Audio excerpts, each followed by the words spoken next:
have hair. Oof. You got Marcos. That's not. Wait. Yeah, That's true. You do got me. Get over here, Marcos. Let me look at you. They don't want it. Tobin and Leroy, ready to deploy. Had to hit it with a little journalism, but that was a decoy. Better have about me, boy. Okay. Leroy and Tobin, hold to the show, man. Still to the stars with the show, and till then his half moon open. Sometimes go taste like a snowman. No proof, I'm a lie about a motive. No proof. Like I always wanted him, I never hated him, I never traded him, and if I did, I never ever traded him. You know what is a star? Like under the city, the driver's like fly. Gucci get large, so many more. 10 in the more, never a bar. Hey, 10 in the more, 2 to the P. Nothing to you, but it's something to me. Handsome as ever and cute as can be. You can watch us on YouTube with view for free. Ay. This one time for the Twitch. This one time for the text. This one time for the phone line. Whole time, what they gonna do next? You know, I just wish you guys would stop the quibbling. Oh, baby. I don't know, Tommy. No promises, dude. No promises. No promises. How about them fish, huh? Hey, How about them fish, huh? I bet you that point differential is looking good right now with that 11-0 win. They don't score points, Leroy. It's runs. That's a point. Jeez. Run Out differential. early, dude. Yeah. Yeah, they stomped on the Blue Jays yesterday. I mean, And it Toronto- wasn't, you know what? It wasn't a whole bunch of home runs. It was like nickel and diamond. It was a hit parade, is what it was. Yep. 19 hits, a season high for the fish, and then Luis Arraez, just a cool Dude. 5 for 5. Dude. Cool 5 for 5, dude. Here's what our first quibble is going to be about. Go ahead. You do not give somebody TTL that's batting 378. What the hell is wrong with you? Wasn't good enough for me. What's the It standard? wasn't good enough. Wasn't good enough for me. In The history of baseball, there's only been one player that's been good enough for you, and that's Ted Williams. No, it's just one. I just think that for him, 378 is unbecoming, and it seems like he agreed with me because he went and gave us a couple 5-hit performances. Was doing things that haven't been done since Ty Cobb, and now he's back to 400. And you still and you put it on TTL. Well, I mean, I can't ignore TTL. I mean, and I would say it wasn't This is the why fewest of TTLs, but it was just a little, come on, let's go. Let's this get it is going. why we call you a mush. Because if you're gonna take responsibility for this, then that means when it goes the other way, we put it on you too. Because listen how you came in here peacocking. Oh, TTL got him back to 400. I didn't peacock. You brought it up. You said, "Oh my goodness!" You brought it up. You're the one who said. Wait. You didn't put it anywhere on your phone. That I may have put it on the group chat, but I didn't. Okay. About it. You brought it up. Oh, Now he's back where he belongs. Schmeathan Schmolnick says if Tobin played baseball, he'd be Ty Peach Cobbler. Point for Twitter. Marlins just killing it right now. 5 straight wins. Yep. This was the big stat for Luis Arraez yesterday. He is the 4th player to record 5+ hits in a game at least 3 times in a calendar month in the modern era, joining George Sisler in August of 1921, Ty Cobb in July of 1922, and Dave Winfield was the last one to do it when there was actually a television. He did it in 1984. I have a very unique collector's item. I have a baseball signed by 2 players who at the time had hit 500 home runs. Mm-hmm. Dave Winfield and Eddie Murray. They both play for the Indians. That's a good one. I got them to sign a baseball. That's pretty cool. Yep. That's a cool item right there. Mm-hmm. Dade South just calls me Brett Williams. Pretty good. Point. Hey. Twitcher. Thank God for Twitchers in Texas. You know why? Because I'm not that creative. But man. Get to some more headlines brought to you by New Palmetto Ford Truck Supercenter. Why buy your truck at a car store? Palmetto Ford. We know trucks. We will talk some fish today. Rod Allen from the television broadcast. He is going to join us later on in the 11 o'clock hour. We'll talk to Rod, have him on the show again. And then AJ. I'm asking him about run differential. I think it's the worst stat in sports. Wow. Okay. I do. The worst stat in sports? Yeah. Name another one. Because here, you understand, if you have one bad game and lose, like, especially in baseball, anybody can lose 15-1. Right. Right? But I think the thing It that might take you 13 games to get back to even from that 15-1. It's Mhm. not an indication of how good a team you are. Yeah, but I would say like but here's why I would disagree slightly. The Marlins run differential from a month ago to the time they've been playing their best baseball, they've cut it nearly 75%. So It's like got to be gone by now because they were 24. they were like, 20. They were like minus 45 at one point this year. Now they're minus 13. So like I think the argument for that would be is over 162 games. It is going to tell the story. Yeah, but Now, what if they would have won this game? What if they won this game last night, 1-0? Yeah, it would have taken longer, but like you're starting to, but like the signs have been there that this team is hitting the time that they are putting things together, you know? Like So, I think so here's what I would say then. There is a number of games that need to be played for you to fully understand that stat. To throw that stat out now, this early in the season, right? It serves no purpose. So I don't know what the right amount of games would be for you to make that determination. But I know doing it 3 months or 4 months into a season is kind of ridiculous because what's their record right now? 42-31. 42-30. They're not even The halfway. third most wins in the National League. Right. And they're not even halfway.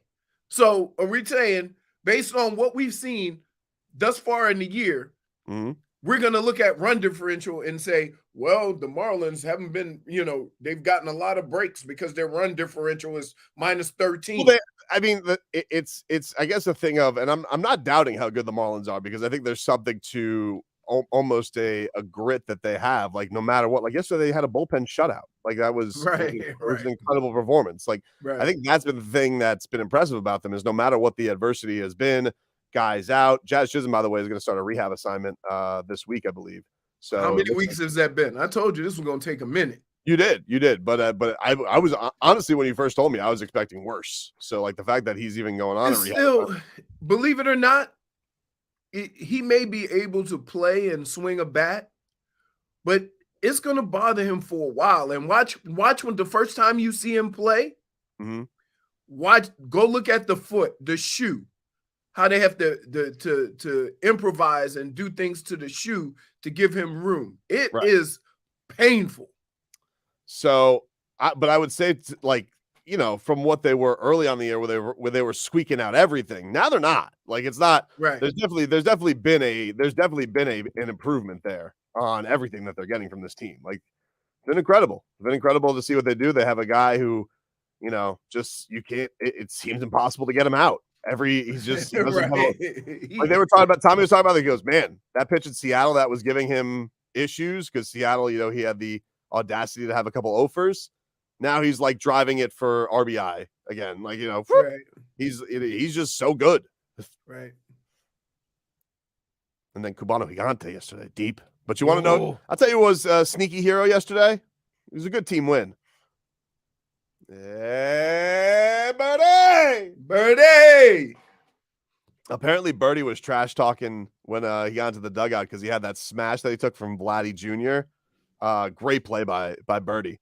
And he was explaining to Skip, he goes, because I was a hockey goalie. He goes, okay, dude, I think it's more that you had to play baseball all this time, but sure, you were a hockey goalie. Love it. All right. So we got some stuff on deck. I got some questions ready to be fired up. And there you go. We need to get this. We need to get this cleared up because it's a throughout all sports that has really confused me. What are some other stats that irk you? You have other ones that irk you? Plus minus. Not a fan of plus minus on court. I'm not a fan. I'm not a fan of plus minus. You know when you suck. We don't need to put numbers on it. Wow. We know. Wait. You Wait a know. minute. When you see a guy come on the floor and he gets abused, do you need to know his plus minus? Yes. You because can I see it know right this is away. him. And about, here's the deal. If you have a third quarter, that means your starters are all going to be minus. Do you have any football ones you hate? I feel like you have a bunch of football ones you hate. Uh, Most of the fancy ones, like you know, I don't know, throw window or something percentage. That Leroy, yeah. what is that? I think the one Quality block rate. Oh yeah. the one that really pisses me off, because this stat really has nothing to do with the quarterback as much as it does the offense that you run. And that's yards down the field, like average pass distance. Because for some reason, we just ignore that Tom Brady made a killing his last few years throwing the ball 5 yards down the field. Right? He won a Super Bowl throwing the ball 5-10 yards down the field. And we ignore all that and use that as a number to determine how good or bad the production of your quarterback is. Finally, last headline here. Pat Riley. He will meet with the media today at 1:00 at the arena. Hey, I'm going to can I just say something? Yeah, give me one sec. I will be leaving in the middle of the show to go be boots on the ground at this. And I want to see his look at that hair. Handsome. All right. What is that? The Godfather speaking today. He's gonna make Damon an offer he can't refuse. That's Good way. I was like, I need cotton balls in my mouth. I need darker lighting. Marshmallows. What was that? But like, wait, and Tobin didn't even get it. What is that? Well, that's normally what I associate with the Godfather, like a sad violin. Like you had like a mandolin in there. No. He just pulled up Godfather music, dude. Really, I just typed it Yeah. down. Look, okay. Right. So back to my Yeah. is that what you're wearing? Yeah. You look What's like wrong a with this? traffic cone, dude. Ooh. Dude, I love this shirt. I don't know why you always give me Glad. I'm wearing, this is my Ricky Fowler memorial shirt. Nice. Oh, it's a memorial, all right. Because Yeah, we'll take a quick oh break. boy, here we go. Boy says that Marcos Marcus is is the frog father. I'm gonna feed him some flies he can't refuse. Damn, that's a good one. Good impression. It's like you want to be mad, but you got to acknowledge it. When it's good, it's good. We'll take a quick break. Back with more after this.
Well, there are tons of them, but there are none.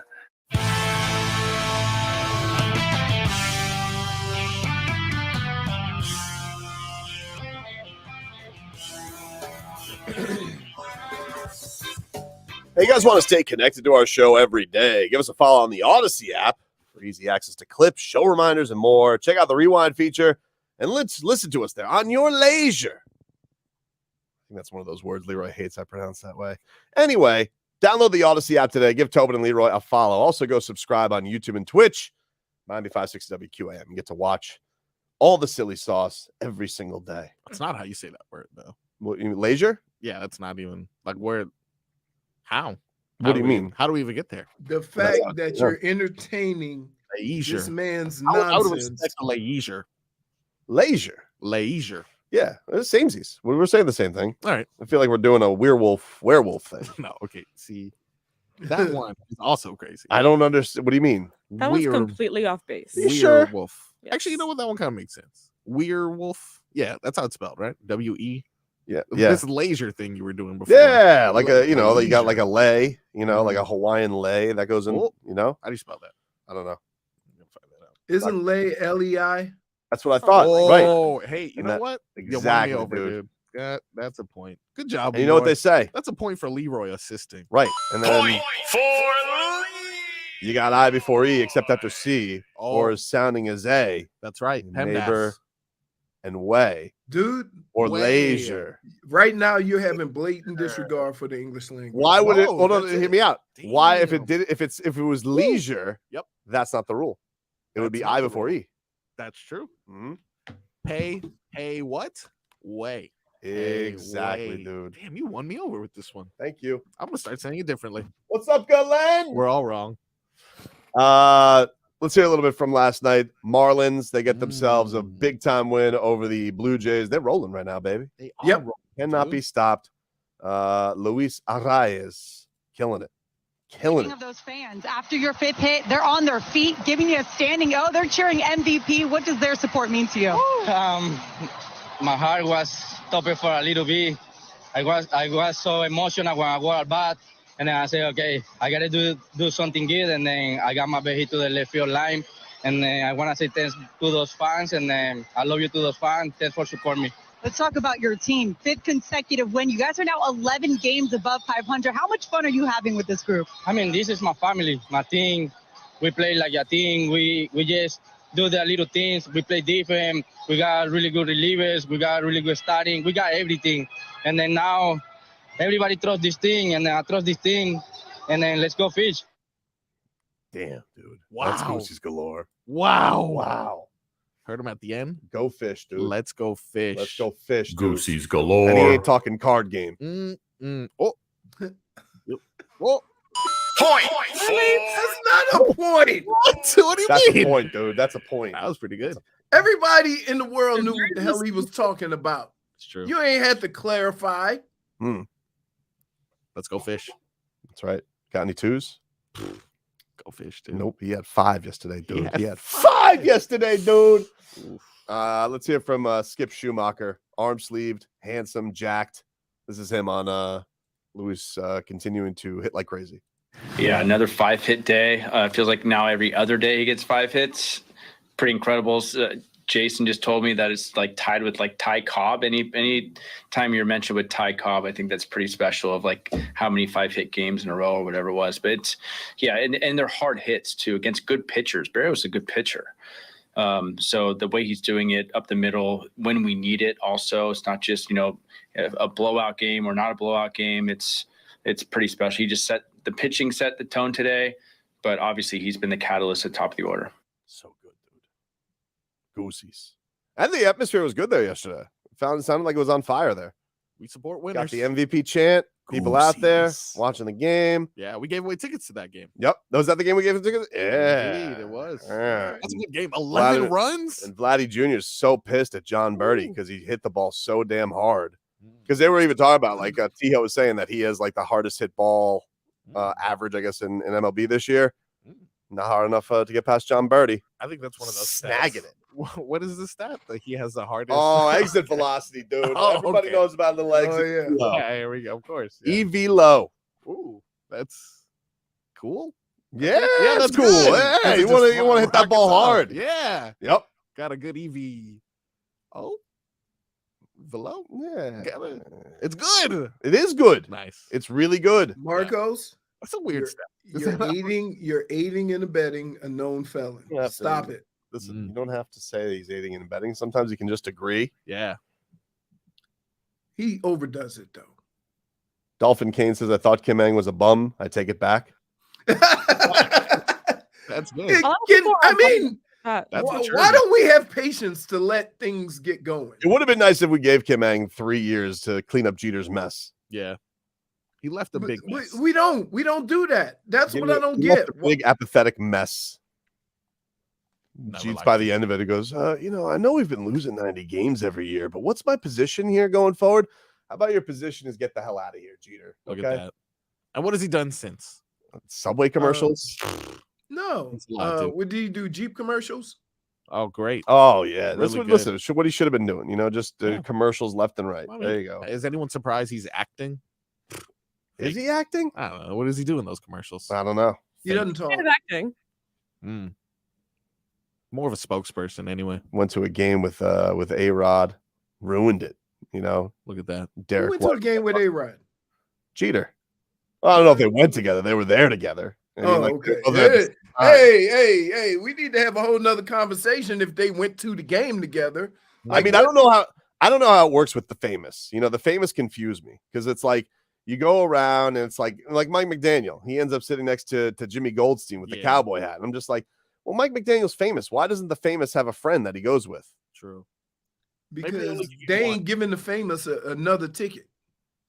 But he can't afford another ticket? Ooh. Maybe there is no other ticket. Not that close. Maybe he was given that ticket. Maybe. Maybe. I think he got bumped from the Cavender twins from his primo seats. Oh, no. Stun Steve said he was the mush. Rough. Derek Jeter for sure. No. Mike McDaniel. No way. He goes to every game. You can't be a mush if you go. If you're in and out every game. Talking about Jeter. You got mush immunity. Yeah, that's the Tobin rule of 2023. That's why you couldn't be a Heat mush because you were at every game. Exactly. So it just falls under the. You don't get to change behavior and be like, oh, you're a mush. Like, I'm here every game. Yep. So basically, what you're saying is that did actually happen one time though. I walked in. That happened one game because I missed the first Bucks game, and they won. Oh. And then one of the Heat media relation guys, he goes, he sees me walking in there, and he goes, don't mess up the karma tonight. Oh, no. What? He put you on notice. I was sweating. Thankfully, 56 points from Jimmy Butler. Oh, what a way to saved me. Fight the odds there. It really did save the odds. I was very scared. Nice. Oh man, I was being accused of a bunch of mush behavior during this run. I wasn't a fan of that personally. We all know Shakira was a mush. It definitely wasn't. Oh, me. now you want to agree with me? Anyone with me? Yeah. I mean, now that we know that she's not with Jimmy Butler. Yeah, broke his heart. She's still a mush. Wow. I stand by it. Speaking of Jimmy Butler. Oh yeah. What's he up to? That's next. Okay.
All right, welcome back. Tobin and Leroy here with you. Take you up until 2 o'clock. Just got word we are able to have the Pat Riley press conference today. Woo! That should be coming your way at 1 o'clock. Yeah, I thought we'd be celebrating a little bit more. I mean, yeah. That was the only one. I can't celebrate without my background music. What is your Okay. background music? That's what the What is the background music? is. Background music. Not sure exactly. Oh! That's not what that was. Oh. You chose wrong. Was it Becky G? No. Was that Was Becky that- G that I came back with? Kettle G? Yeah, it's one of the G's. You said Kettle G? Kettle G? I don't know what you're talking I about. wanted JJ. Godfather music. Really? Oh, I didn't know. I gotta practice. Yeah, man. Last listen, time I we're a did that. catcher and pitcher. We need to we're crossed up on our signs. Here. Oh, we got to call timeout. Timeout. Little meeting at the mound. Yeah, meeting at the mound. What happened last time? All right. What is that? The Godfather speaking. It's legitimately the Big worst. It's the Yeah. worst Godfather impression I've ever heard in my life. I need that's you to gonna work haunt on me. it. That's actually gonna haunt me. The Godfather. By the end of this show, I'm gonna have a good one. Okay. By the end of this show, You gonna I workshop promise. it? Yeah, I am. The Godfather. Actually, there has to be YouTube videos. There has to be YouTube videos on how There to has to be talk. a YouTube video of what? How to do it? Yeah, how to talk like Nobody- a Godfather. I mean, it's kind of like you just kind of talk like all like, Yeah. I don't know. I think it's because he's not The fuck is inspired yet. this? I think you also need your Yeah. surroundings It's okay, need you know, to I inspire gotta- your. I'm more of a method actor. That's right, JFig. I got to get into the zone. We'll fix it. Anyway, so yeah, we'll bring you the Ryle press conference coming up, and that'll be exciting. I'll be boots on the ground there to plug that in for you guys, so we can get Riley, and should be fun. Should be a fun day, ladies and gents, over at Heatland. Boots on the ground. Boots on the ground, dude. Rod Allen's gonna join us next hour. We'll talk a little Marlins with him, but could be something. Uh-oh. Oh boy. But yesterday, Why would they do that? Damian Lillard posted on his Instagram a photo. And you tell me, you do with this what you will, dude, because it could be something. Could be nothing. What is the meaning of it, Watson? What is the object of this? Could be something, could be nothing. Why would they do that? Would you like some visuals? I would like some visuals. So Damian Lillard posts himself on a plane. Okay, Leroy? Posts himself on a plane. Where could he be going, Damian Lillard? Who knows? Plenty of places, right? And he posts, that's just the way it goes. What does he mean by that? Nothing. What does he mean by that? What way is that? Why would? What is that way? What is that way? I don't know. Is that way southeast? Exactly, dude. Where is that? Where is it pointing? What way? More interesting is Why would where they is Damian Lillard today? Exactly, dude. Where is he? I don't know. And here's the other interesting thing. He posts a response to somebody. And this was keenly pointed out by a Heat fan. Put that other photo there, JFig, in the comment. And somebody says, pretty funny how any vague post by Dame, everyone thinks he's demanding a trade. Sometimes he's just showing what he's doing in his offseason. To which Damian Lillard responds with a fire emoji. And shout out to AD Porter says, fire for Miami. We love to see it. Why would they do He's that? right. He's dropping hits left and right. That's a flame journalism. emoji. That is boots on the gram. Maybe he was just, oh my goodness. Maybe he was just saying fire as in you're accurate. Did that knock the wind out of you when you saw dude. that? When I saw what? That comment. No, if anything, that made me happy because that guy's spot on. Like, why would Damian Lillard, instead of putting a 100 emoji, he put a fire emoji? Everybody knows that 100 is the number one agreement emoji, but you said a little bit of a like subtle this. hint, a little bit more, and then we have this. We know Damian Lillard is going somewhere. Where could he be going? Who knows, right? Well, how about this, Leroy? Jimmy Butler, he posted on Twitter the Brazilian flag. And wouldn't you know it, Jimmy Butler has arrived in Brazil. So, are Jimmy Butler and Damian Lillard both going to Brazil? Why would they do that? Could we rule it out? I don't know. because I don't know where Damian Lillard is. Did But Damian Lillard tweet out a Brazilian flag? He has not. So that end of the rope is not tied up yet. We don't know. But we don't not know that he's in Brazil. That's right. Is there any updates? I checked this morning. I didn't see any JFig. Of course you did. Which is what you would want to do if you had a secret Brazilian meeting with Jimmy Butler. What is that gonna do? Oh, just go over the deets. Oh, how am I gonna look like I'm gonna miss Portland? Jimmy's like, oh, you just say, oh, I love you, Portland, so much. I'm sorry it came down to this. Oh, you think Damian Lillard needs help? I think he does. Nobody's better at burning bridges or has more experience burning bridges than Jimmy Butler. So he's got to explain to him how to burn bridges. Well, Jimmy Butler went out blazing everywhere he left. Exactly. So you need almost a burning bridges sensei, which is what Jimmy Butler brings to the table here for Dame Dollar. Bam doesn't have experience with it. Been one organization his whole life. How's he going to tell it? Jimmy's going to explain to him, hey, business is business, Dame.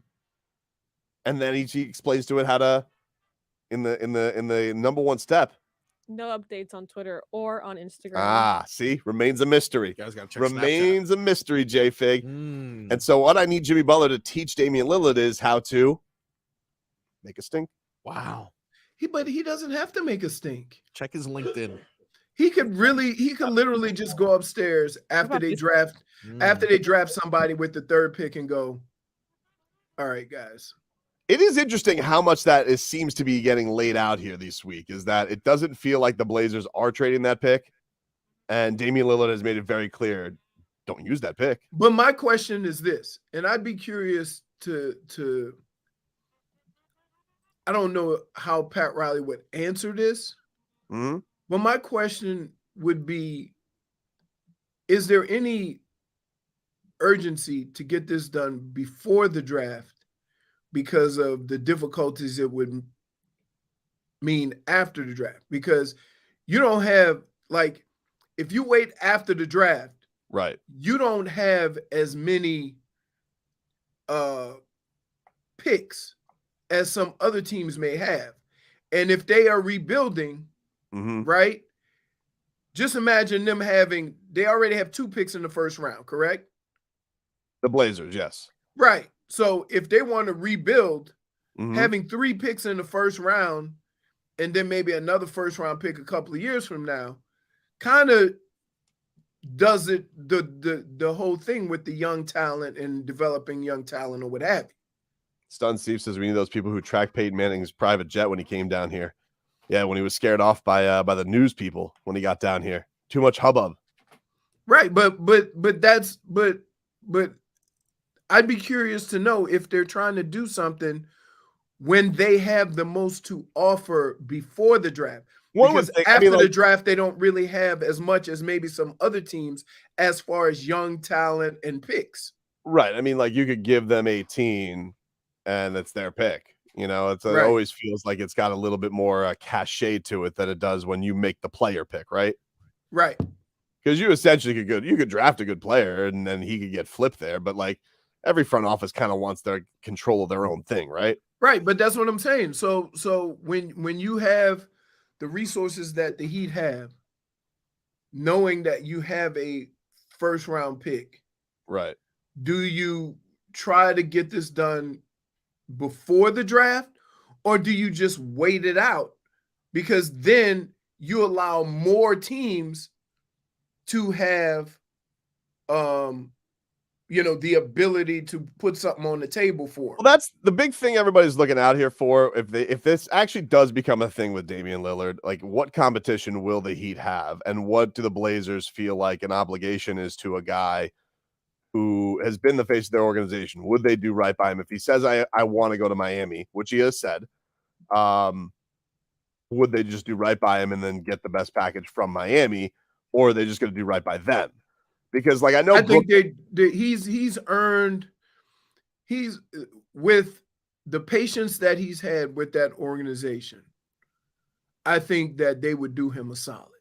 I feel like that's the case too. I think that's the case. And then in that way, you kind of need a little bit of an assistance from Portland for sure. Because Brooklyn, for example, like you're saying, has a lot more draft capital than right some other teams.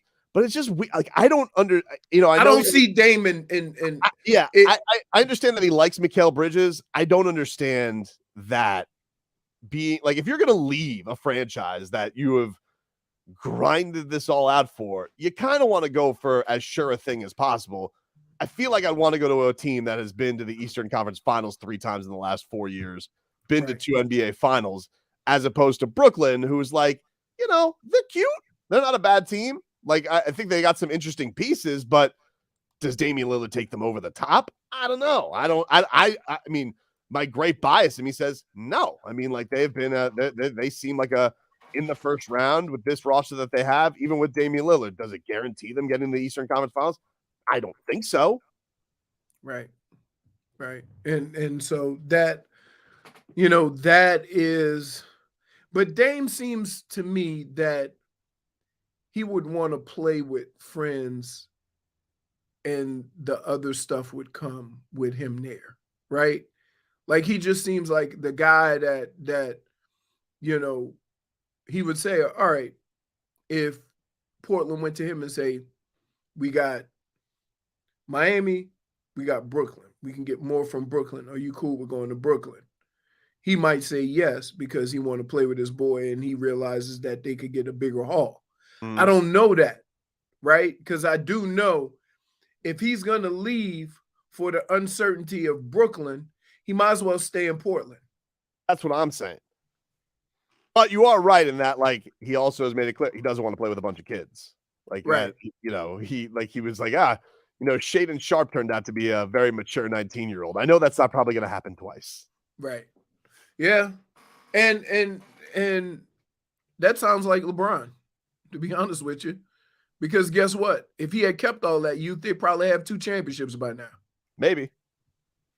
But he was tired. He's like, I don't want to play with everybody Instagram living after every game. I mean, but think about the guys that he didn't want to play with. He went back to Cleveland. He didn't want to play with Wiggins. Right. Wiggins turned out to be a pretty damn good player. Mm-hmm. He went to LA. He got rid of all their youth. And just imagine how somebody like Kyle Kuzma or KCP, right? Think of how these guys would have helped what they need right now. Ingram, right. And so while we sitting here, like, hearing guys say they don't want to play with young players, I think sometimes they need to be more aware too, because in order to accommodate LeBron, they got a championship, right? But they put themselves in a much worse position than if he had rolled out that youth. But also with this, it's like one of those things where, LeBron, even when he went to LA, he still had 3 championships. Like, Dame is looking for his first one, right? Which makes Miami even more appealing. I would think right? so. If his two choices are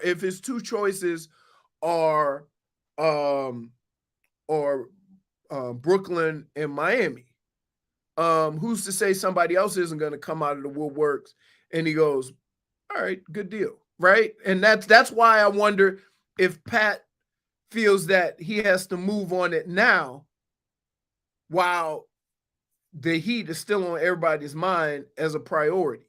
Or does he wait it out and then things happen, other teams make moves, and then they become more appealing? All right, we'll take a quick break, get you caught up with your headlines. Rod Allen from the Marlins TV broadcast, he's going to join us coming on up this hour as well. Back with more to this. Previously on Tobin and Leroy. There's always going to be that asterisk.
Check. Can you hear me? Check. Can you hear me? Testing 1, 2, 3. Hello, Twitch. Hello, YouTube. Do you hear me? Do you hear me? Yes?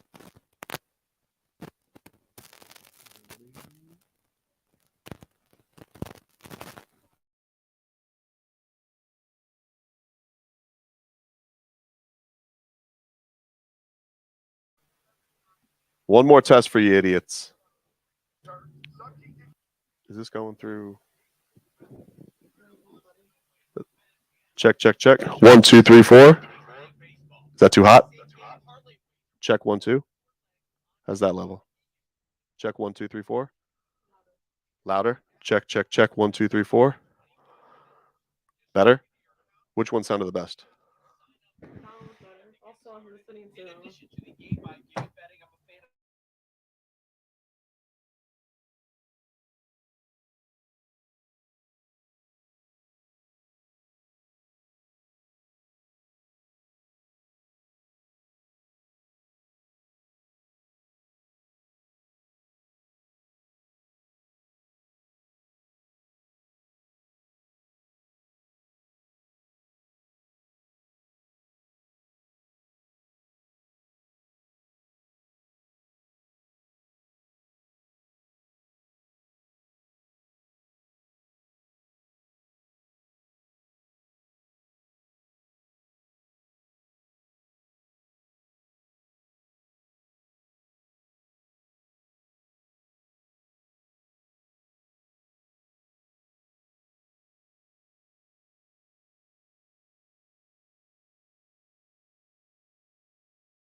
Hour to it's hour to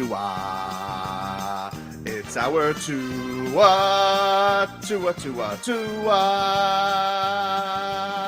Tunga Valoa, not To a Tagovailoa. A for effort, Dolphins quarterback. Tua. It's our Tua. It's our Tua. Tua. Tua. Can go to hell. Tua Valoa. Dolphins quarterback. Daddy loves you guys. Hour 2 with Tobin and Leroy. Check the history of Hour 2 of the program, ladies and gentlemen. Now, Tobin and Leroy here with you on 560 WQAM. Rod Allen going to join us this hour.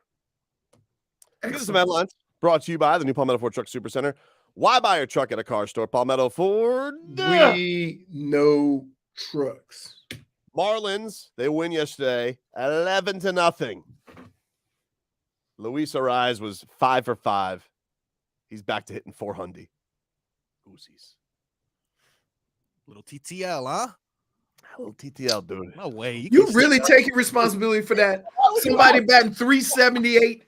That's what you felt, dude. Like, doesn't it feel better though? You would agree though. Like, you would agree him hitting 400 feels a lot better than 378. Yeah, for sure. You know he's capable of much more. I mean, there's only been one person in the history of baseball, and I'm not even sure if that guy's real. Ted Williams is his name. Oh, okay. I thought it was Ty Cobb. No, he tied Ty Cobb yesterday for what he was now one of 4 players. Most 5-hit games in a month. Yeah. Yep. And he's got some months to go. We're talking like 10 days. Maybe he gets his 4th. Another 5 for 5er? Yep. That's pretty crazy. Just Impressive saying. season though. So if he goes and starts the game off 0 for 1, are we going to be disappointed now? What the hell? No, I mean he's got, but he's got to bounce back his next at bat. Plus, we have a little bit of a race here with Bo Bichette because Bo Bichette, I think, is like, they were like tied skis yesterday, but then for what? For most hits. Most hits. Most hits. So trying to get that done. He's 11 for 14 in his last 3 games. I'd like relax a little bit. Yeah, he's doing good. You got to respect it. He's been doing good. He had a bad couple of games. So much better than 378, dude. Dude, your expectations of sports is ridiculous. I don't think it is ridiculous. I think if you asked him, like, would you, what are the expectations he has? He would rather not go over. Yeah, I'm more than sure he would say that.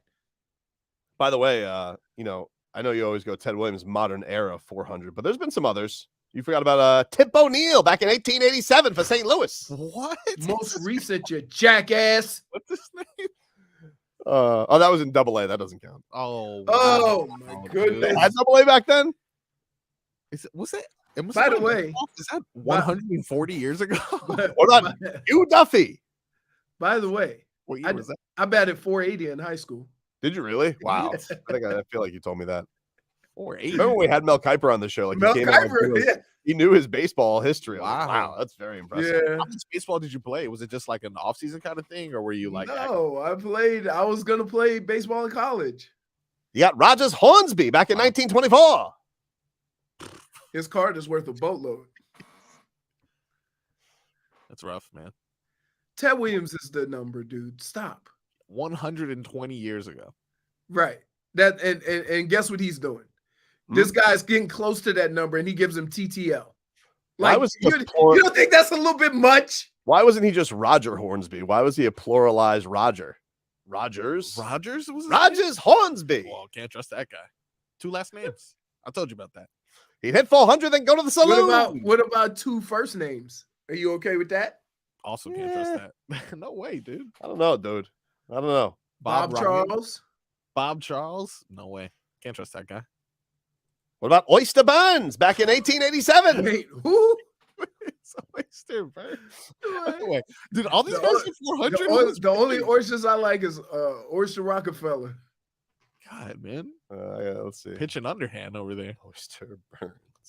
I mean, and then look, that's back in the black and white days where they have color film, where the guy would wind up like 8 times. Yeah. Mustache or no mustache?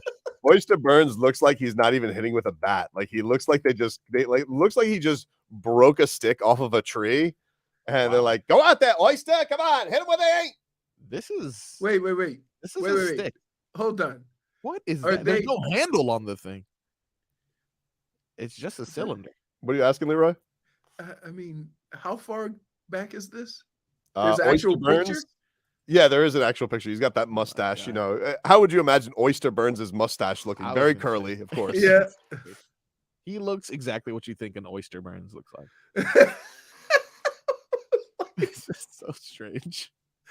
What are we doing? The bat. Think of how far you got to go back for baseball. There's no Latinos, no black folks, right?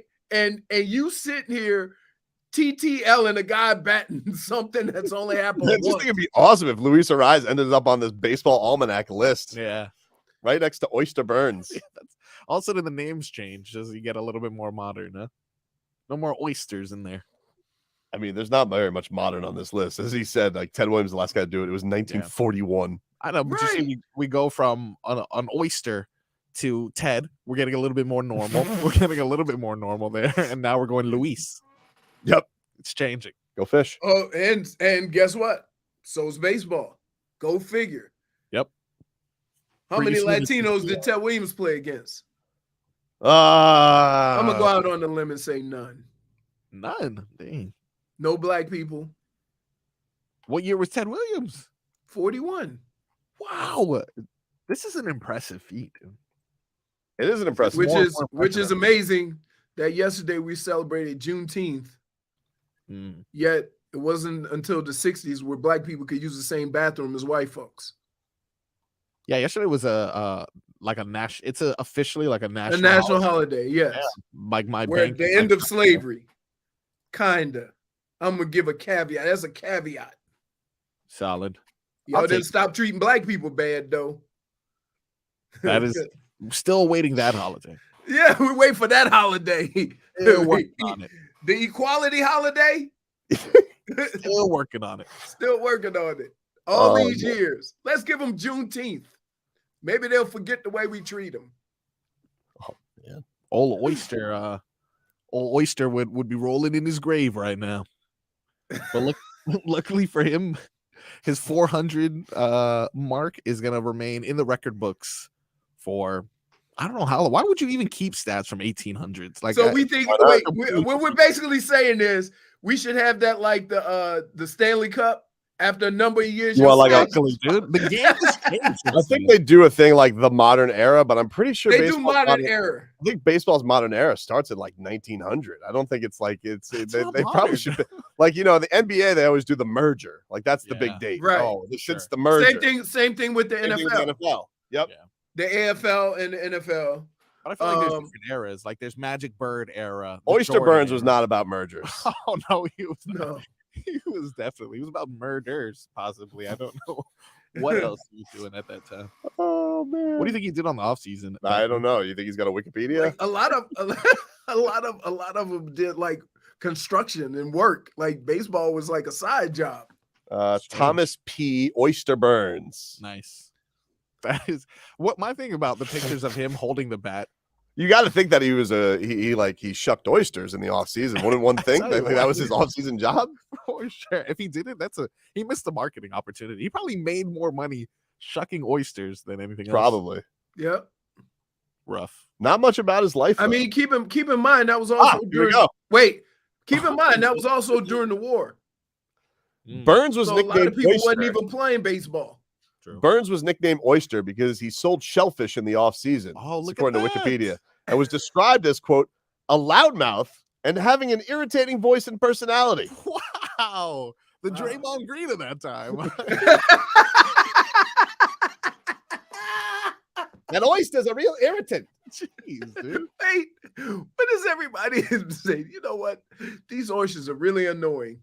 Like, who says that? That's it, man. Oh my goodness! It's good to know you had trash talking all the way back then. In 1890, he was the NL home run leader. I wonder how many home runs he hit that year. 27. 27. Wow. He led the league with 13 home runs. Oh, look at wait a minute! You guys laughed. I was way over. Honestly, though, 13. What they play? 15 games. If you see the bat, that's impressive, dude. If you see the bat is just as thick. His bat is like, it's crazy. It's really just a cylinder. It's just like an extended Pringles can. I promise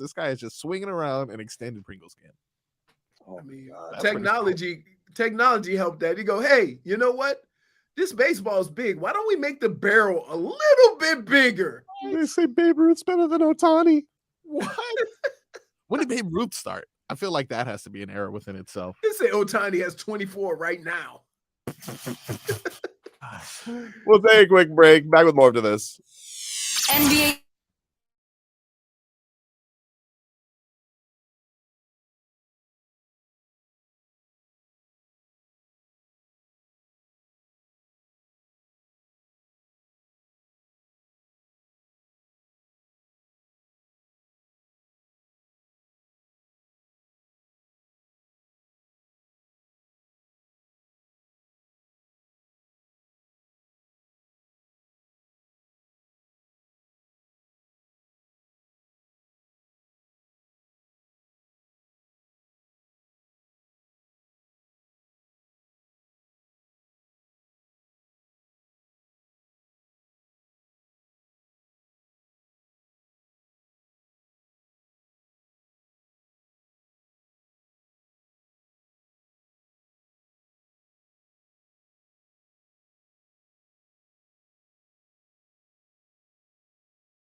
All right, welcome back. Tobin and Leroy here with you on 560 WQAM. Oh, Leroy. What happened? The Trailblazers think they're cute. Uh-oh. What What's did going they on? do? What's going on? So this is from Yahoo Sports, Jake Fisher. Oh, can't trust him. I mean, don't say. Okay. Sorry. This is where I like to pinch the cheeks of the Trailblazers. Nice. Just say they're adorable, Okay. Apparently, swerve. What? The Trailblazers, according to this, are preparing for what the team believes to be a compelling package for Miami. What? To part with all defensive centerpiece Bam Adebayo. What? Look. What? Look. Portland. How dare you? Can I call you Portland? All right. You're not getting Bam Adebayo. Okay. Stop trying to put on a brave face for Damian Lillard. Yikes. Stop fooling him. You're just going to make him more mad. Like, do you think that so let me get this straight. The GM is like, Dame, not only are we not going to use the number 3 pick, but we're going to package that and we're going to get you Bam. Come on, dude. Really? What if they ask him? And I mean this really. What if they ask him? What if they ask who? Dame. Ask him what? If that would be okay. And he says yes.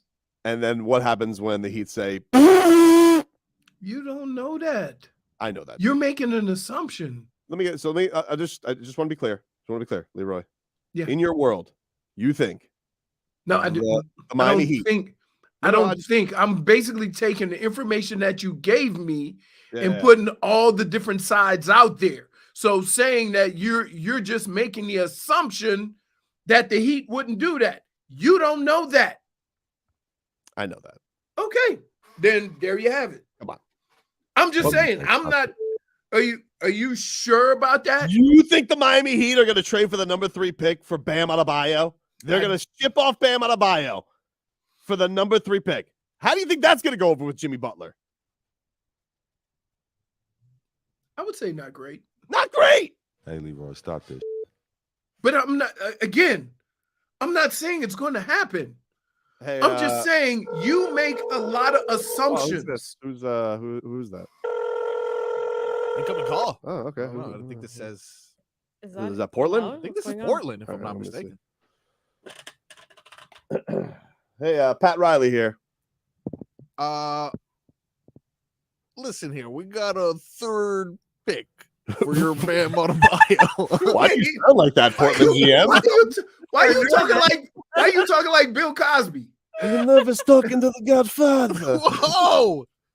This is the Portland guy, all right? The 3rd pick for that Bam Adebayo guy. Exactly. All I'm saying is this. I feel the Heat feel they have to do something big. I don't know. I agree with that. I just don't think listen, we're making assumptions as to what we think that big is going to be. And all I'm saying is this.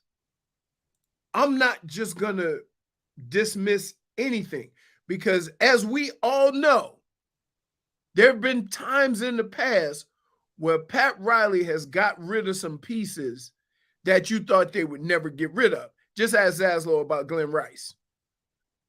Right? Yeah, but the difference is I'm not saying it's going to happen. I get you, but the difference with Glenn is Glenn was not drafted by Pat Riley. Glenn is not looked upon as the favored player of the coach. Like that, Bam is the anchor to everything they do. Again, I'm not dismissing any of that. I get 100% what you're saying, and I agree with you. However, I'm just not going to dismiss the fact that I believe the Heat feel that they have to do something. I don't know what that something is. We all would like to assume that that something involves bringing in the player we want without getting rid of any of the players that we want to keep. I mean, look, I'm not making that assumption. That's all. What Portland is doing is probably the smart thing if you want to keep Damian Lillard. Like, you want to have him know that you're going after real guys. That's what he wants. Well, all you have to do is call him. Well, and he's say, in Brazil with hey, Jimmy Butler. would this keep you here? And because keep in mind, one of the reasons why this is out there is because the relationship between Dame and Bam.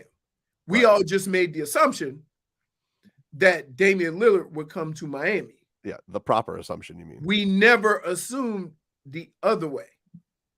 Yeah, because it's ridiculous. And again, of course, but it doesn't mean that a conversation won't be had. How could you not want to deal with that Portland GM who sounded so confident on the phone? We got this trade here. Want to keep Damian Lillard. I don't know. Hey, I thought that was pretty good, at dude. the corral. That's how people sound in Portland. Hey. Is that how they sound? Hey, I would. He's gonna call again. And here's the other thing: that when you have trades of this nature, right? Regardless of how it ends up, I'm not saying Bam there or Damian Lillard here. More often than not, there's another team that's involved. Yeah, but you know what it reminds me of, like, when Cleveland, I'm talking about OG Cleveland before LeBron left for Miami, when they were like, oh, LeBron, we're pursuing Amari Stoudemire, dude, and Chris Bosh. We're pursuing him. And they're like, he's like, oh, great. And then, of course, like, they're not going to get them. Right. Apparently Dame. But they're not here. What? Here. They're on Twitter. First of all, I don't see Portland's management the same way I view Cleveland's management. Cleveland always gave you, and that owner always gave you the feeling or the idea that he would say whatever he needed to say while not necessarily doing what he needed to do. Right. Right? I think the relationship between Dame and Portland, they're not going to come at him with that. I don't think so. We'll take a quick break. Talk a little Marlins with Rod Allen coming up next.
Started from the bottom now. All right, welcome back. Started from the Tobin and Leroy here with you on 560 WQAM. Take you up until 2 o'clock. Marlins rolling right now, man. Let's talk about them, huh? Let's go to the Toyota of Hollywood guest line. Shop hundreds of Toyotas indoors in one of America's largest showrooms at Toyota of Hollywood on 441 between Hollywood and Sheridan. You can catch this man on Bally Sports Florida, one of the tremendous analysts that the Marlins have broadcasting for them. Rod Allen joining us again on the show as the Marlins are cooking right now. Rod, thanks for the time, man. Really appreciate it. Absolutely. Thanks for having me. First, we'll just leave it to you, Rod, right here. Luis Arraez, like, how impressed? What best stuff you got on him with what we're watching right now? It's amazing. I grew up in that same era with Tony Gwynn, and not since Tony Gwynn have we seen anybody with this kind of hand-eye coordination. A guy that's just willing to have a quality at bat every time he steps in the batter's box, an unselfish player.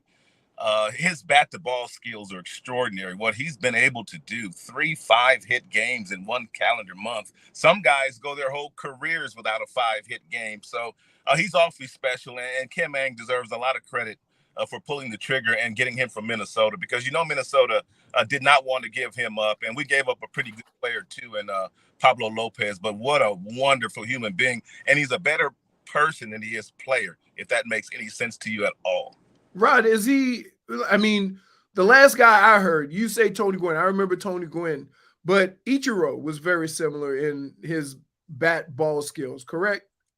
Absolutely, but the one thing that Ichiro does that Arraez doesn't do is he ran. So Ichiro had bunt singles. He had a lot of infield singles. You have Arraez bunt for a single. He doesn't get many infield singles because he's not the fleetest of foot, but his hand-eye coordination is extraordinary, and his attention to detail and the preparation and the work that he puts in before every single game. So that's a wonderful comparison. Ichiro's a terrific player, same kind of hand-eye coordination, but Ichiro was a lot faster and got a lot more hits, infield variety. Rob, what do you make of just this team's just tenacity, no matter seeing what adversity is being thrown their way? Like, had a crazy road trip where they had to go across the country, finished it off with a sweep. They've had injuries. They haven't had some of their star guys even necessarily be at the top level they probably thought them to be. And here they are. Like, they got a best record that they've had in a decade. What do you attribute that to? Do you think that it's Skip Schumacher and the culture in the team? Do you think it's just the right chemistry, right mix? Because they're doing this with just a lot of different pieces. It takes a lot of different pieces and things to fall in place. And I think you start with the top with Mr. Sherman and then Kim Ang. And then, of course, they brought in Skip Schumacher, who a lot of people were on when the offseason started last year. That's why they acted so swiftly in acquiring him. And you can see why. I mean, the people that he's brought in and his attention to detail and the way that he carries himself. He's a winner. He's been around winning attitudes. And I could see in spring training that they were really starting to build something special here with the defense. And obviously, I didn't know Arraez was going to do this. I didn't know Soler was going to do this either. But a lot of those guys were together in the offseason at Lone Depot Park, so they were building camaraderie. It happens fast. I mean, I was in Arizona for 5 years, and we lost 100 games one year.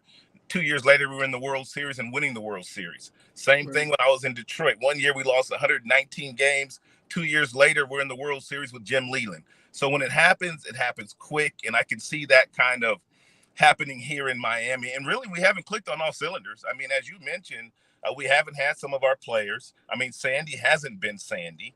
I mean, our bullpen has been stellar, but there's some other pieces and things that aren't going necessarily the way that we had liked for them to go, but we're still winning a lot of one-run games, and our pinch hitters have been good, and our bullpen has been good, and Skip has pushed every right button. So I think it's a quality baseball team with tremendous pitching. Nobody wants to see this pitching, and if this offense ever starts to really click together, we're watching a playoff team. There's no question about that. Rod, you said something, and you start mentioning the teams and the names. It seems to me that managers in baseball matter a lot more than we give them credit for. I think nowadays there is more managing going on in the game, whereas the last 10 years before the rule changes, I think a lot of managers were doing just exactly what the front office was telling them to do. You play this guy, you play this guy. There wasn't a lot of hitting and running. There were no pitch outs. There were no squeeze plays. That was a decade of baseball that was lost if you grew up in the era that I grew up in, liking all that and liking the stolen bases and all that. But all that's back now. So the managers that really haven't managed in the minor leagues before and really don't know the game that well, they're struggling a little bit right now. And your Skip Schumachers, guys that came up through the minor leagues, guys that played for guys like Tony La Russa, Don Mattingly, that have a really good IQ and know the game of baseball, they're on top of things. So I just believe that the game has changed before our eyes. For crying out loud, we're seeing managers get kicked out of the game again. I just love that part of the game. What's your best theory for what's going on with Sandy right now? Like, obviously, last year's a tough year to top. A lot of innings, too. A lot of innings. So what is your best? You watch him night in and night out. What do you think it is so far that isn't quite on the same page that it was last year? And do you feel like a bounce back is he's capable of that? I see a bounce back. I mean, there's nothing wrong with Sandy's stuff. I mean, I know Mel Stottlemyre Jr. is probably not getting any sleep these days. You have a guy that wins a Cy Young and the best pitcher in all of baseball, and then he's struggling this year to the tune that we're not used to. But me personally, I think it's between the ears. When you see a 100-mile-per-hour fastball and you see that changeup and you see the slider, and he also has a curveball, and you see how those pitches are registering, there's no reason for Sandy to get hit the way that he's getting hit. Apparently, they've picked up something on his changeup because his changeup last year was one of the best pitches in baseball. This year is getting hit at a 300 clip. So I think maybe he needs to change up his repertoire, maybe not throw as many breaking balls and changeups and start to use that 100-mile-per-hour fastball, because last time I checked, fellas, a 100-mile-per-hour fastball is very difficult to hit. But in my opinion, Sandy does not use his fastball as much as he should. Rob, we were talking about this early on in the show today because the Marlins have put a big dent in their run differential. I hate this stat. Leroy hates run differential as a stat. All right, let me clarify this. So, Rod, I hate this in all sports. I hate the run differential, point differential, whatever, simply because, for example, last night the Marlins won 11-0. So that game, it's one game out of 162. It's going to put a dent either for the good or the bad on your run differential. However, it doesn't give an idea of how good or bad your team is. I don't know what the number of games is, but at what point during the season does run differential matter, especially when you can use you sometimes go into a game, it's a bullpen game, they struggle, and you end up with your center fielder pitching. How does that count against my run differential? I have no idea, Leroy, but you know what? That's just the state of the game that we're in these days. And what I will say this is that you can get a true indication of a team like the Marlins that were at one point in time maybe 60 minus in the run differential, but still we're winning one-run games. Still we're winning extra inning games. Still we're stealing bases. Still pulling all the right triggers. Still doing all the right things. Our record did not equate to our run differential. So we weren't supposed to be as good. Right. But now we're starting to catch up as far as scoring more runs. And if you think about our run differential early, we had a couple of lopsided games, I think, to maybe Atlanta and New York. Right. And one really lopsided game, I think, on the West Coast where they scored a bunch of runs against us. And obviously that's not going to help our cause. But we have a good baseball team. We're not going to hit the ball out of the ballpark all that frequently other than Soler. Hopefully Garcia, when he gets back, he can really help us out. I think Jazz Chisholm is going to provide some for us, too. That's going to be like making a trade at the trade deadline. If we can get a healthy Jazz back in the right frame of mind and playing the kind of baseball that we all know that he has in him, it's going to deepen our team even a lot more, give us more left-handed bats. And we got Sanchez. That's a good team, man. I really enjoy watching the team. And, of course, I love broadcasting the games. Jorge Soler, you mentioned him there. Like, his season has been incredible. Definitely what they brought him in last year thinking he was going to do. What have you thought of his success this year? What do you think is the big difference from this year to last year outside of just, generally the health?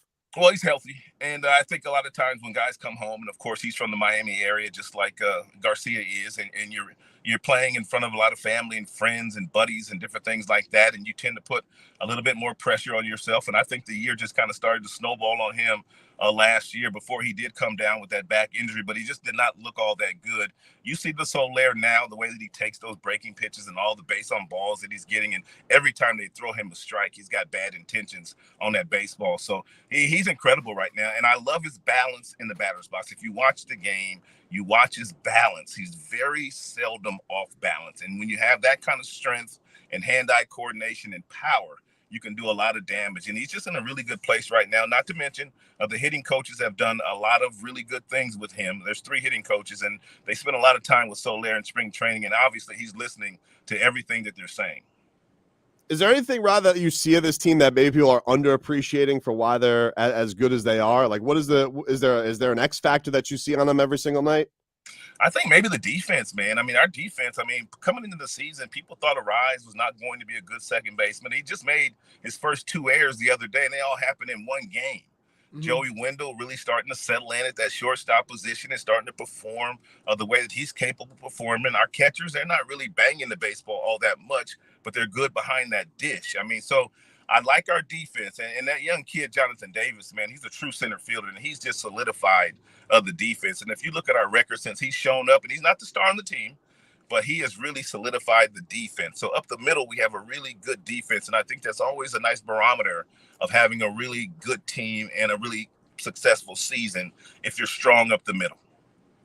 Rod, we appreciate the time, man. Thanks so much for stopping by. Catch Rod Allen, Valley Sports Florida on the Marlins broadcast. He does Your run differential was great. Thank you, guys. I appreciate you. There you go. Rod Allen joining the show. I still don't have an answer. Like, I get it. I understand, right? It's an indication of how good the team is now because they dug themselves out of that hole. But back then, it wasn't an indication of how good the team was back then because of a couple of lopsided losses. I don't see how that plays in to how good your team is. Nothing's true, right? I do think that there is to this Marlins team. Like, obviously they have, an elite guy right now in Arraez. I think that Soler is doing what they were expecting from last year. But look, man, as he mentions, like between a lot of the pieces they've kind of just thrown in there with Jazz's injury, they've had to scrounge together on some of this stuff. And it's just been impressive. I think that's the thing that they have more depth than we thought because of the guys that are coming in. And here's the other thing. It's weird because not a lot of guys go to the plate trying to hit home runs. You understand the building that you play in and how it's a pit, right? It's so big. It's so big. And it seems like when you watch these games, they're not trying to hit home runs. They're all taking the Arraez approach. Put the bat on the ball, hit it where they're not, and let's move some runners. And that is a change in baseball in general. And I think this team kind of has a head start on it because they have a bunch of guys that don't strike out, that can put the bat on the ball. Yeah, and I think you see, with Soler being able to cut some of that stuff down. Even Jesus Sanchez, who kind of everybody was looking at as like, this is going to be his last year prospect-wise. Is he going to be able to come through? Yeah. And he's not doing just nothing but porn hacks. He's going out there and he's – why are you looking at me like that, Marcos? What was that?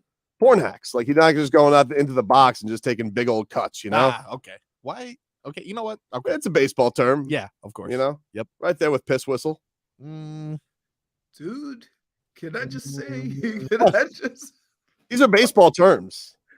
I'm like, not for nothing. What? No, when I see a guy swing and fall to a knee, the first thing that comes to mind is, took a porn hack. No. Everybody knows, dude. What do you, it's a what? It's a piss missile. Yeah, tomato. We're talking semantics here. Like, what are we talking? They rhyme, dude. A missile and a whistle, just two different things. Because the throw goes, All right. Which also kind of sounds like a missile, to be fair. Yeah. Which one was which? Exactly. All right. Piss whistle. I actually Stop it! I Googled Stop it! Piss whistle baseball term, and the only thing that comes up supporting that is a podcast we must have done way long ago. It says, in the first hour, Tobin tries to push the term piss whistle. So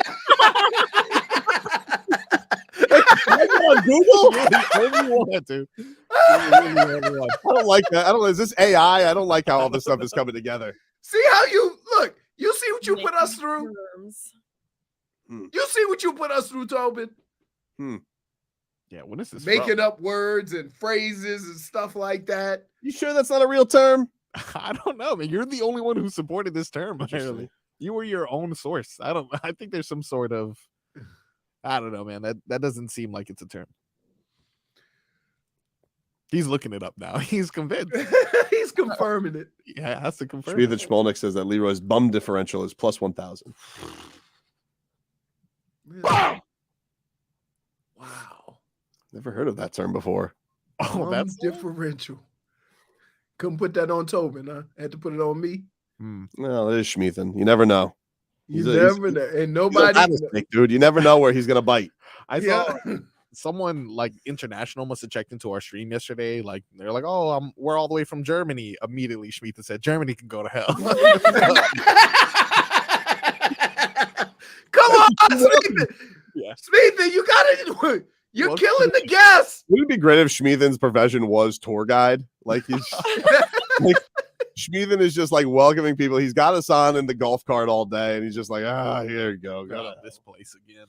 You know, you guys get it. Whatever. Imagine him giving a tour in Italy. Oh, yeah. What would the Godfather sound like in that tour? Oh, hold on. I gotta set the mood. Set the mood. Go ahead, Marcos. No, I gotta stop my cam. Oh no! Look, I'm Macho Marlins, man. Where are you going? Oh, he's literally trying to set lighting for himself because he's an actor. He's a thespian. You forgot thespian. He's got himself all in the right positions. Nope, he's still not ready. He's scrambling. He's very nervous. Going over to the. All right. We're waiting in anticipation for a terrible accent.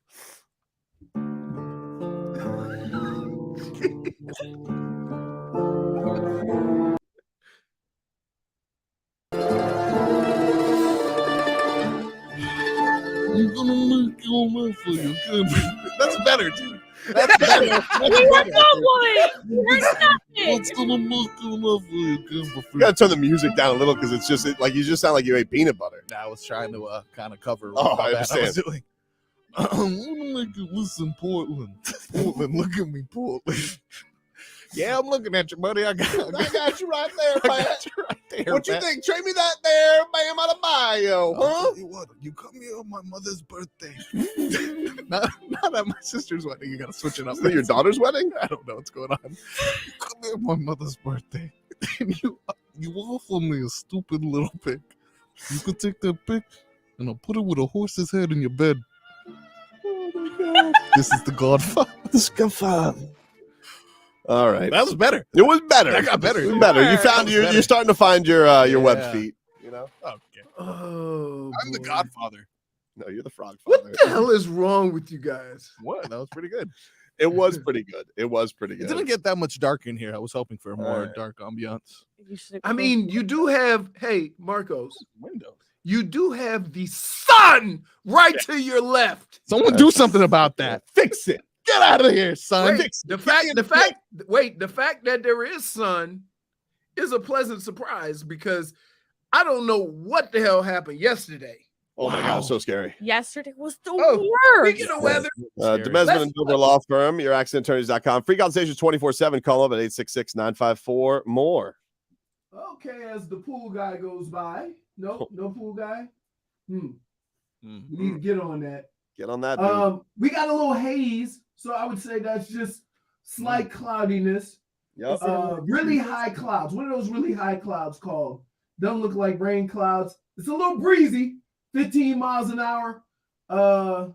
Can't really get an indication. I don't see any planes, but I'm guessing it would be out of the east, and that's not a very good assumption because I really don't know. And I would say it's about 85 to 87 degrees. It has been hot as hell. And that still doesn't mean, folks, that when you get in your car and go home, it's not going to be pouring. So be careful out there this evening. Food. All right, we got Damages Done coming up next hour. I'm heading on down to the arena. We'll bring you the Pat Riley press conference at 1 o'clock, scheduled the Godfather. As you've heard a preview here from Marcos, is scheduled to speak at 1. Dude, that's terrible. Hey, JFig, just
All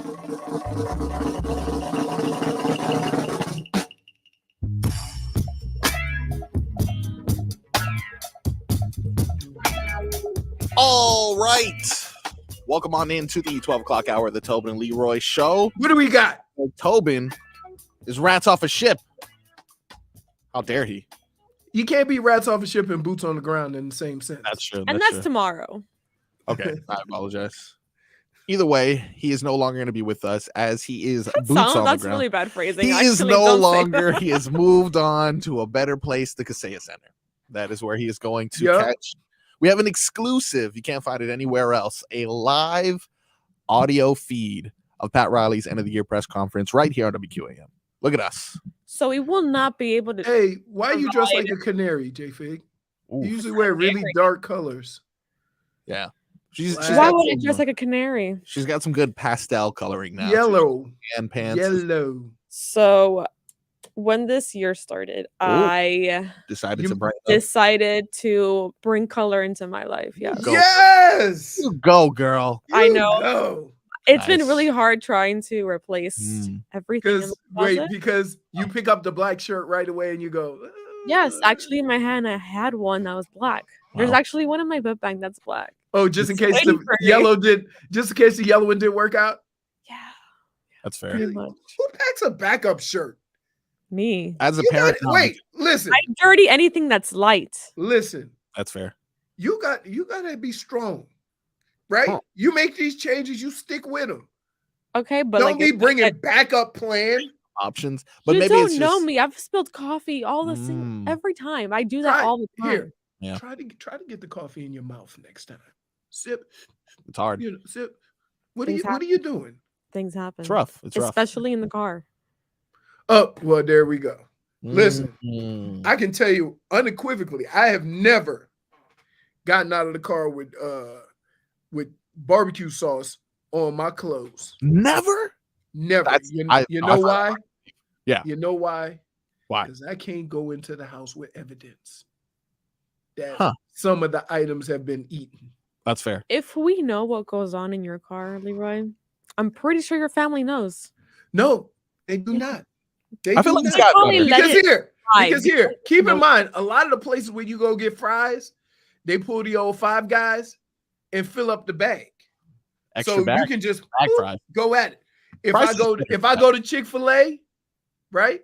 Mm-hmm. I always get an extra, give me a 8-piece nuggets or another 3 chicken strips so I can, as I go. Nice. So I think they don't mess up with that. They never give me extra waffle fries. If anything, I get the little bits and pieces. Oh, nothing but the bottom of the barrel waffle fries. Turtle back fries. Oh, with the skin on the back. Oh, you're not crispy either. That's true. I didn't even know it was called turtleback fries. Well, but that's what it's called. As soon as you said it, I was like, that makes so much sense.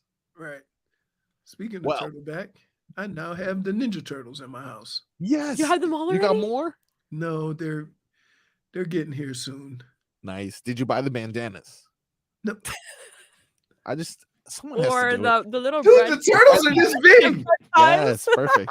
Little bread tie. You can get a bread tie around his head. That'll be perfect. I lost it. They only come in 2 colors, red and green, the bread ties. So there's also yellow. Oh, yellow. And I've seen I haven't seen orange. That's it. I've seen blue. Have you seen blue? Yeah. You've seen a blue bread tie. Blue Bug's Blood. Mm-hmm. All right, look, these riveting headlines are brought to you by the new Palmetto Ford Truck Super Center. Why buy your trucks at a car store? Palmetto Ford. We know trucks.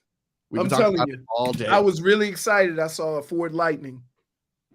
Yeah, that's the car? electric one. No, electric. No, I don't buy pickups because I don't find. Here's why, and it's my own personal thing. I'm not spending that much money for a truck that I can't even put people in the back.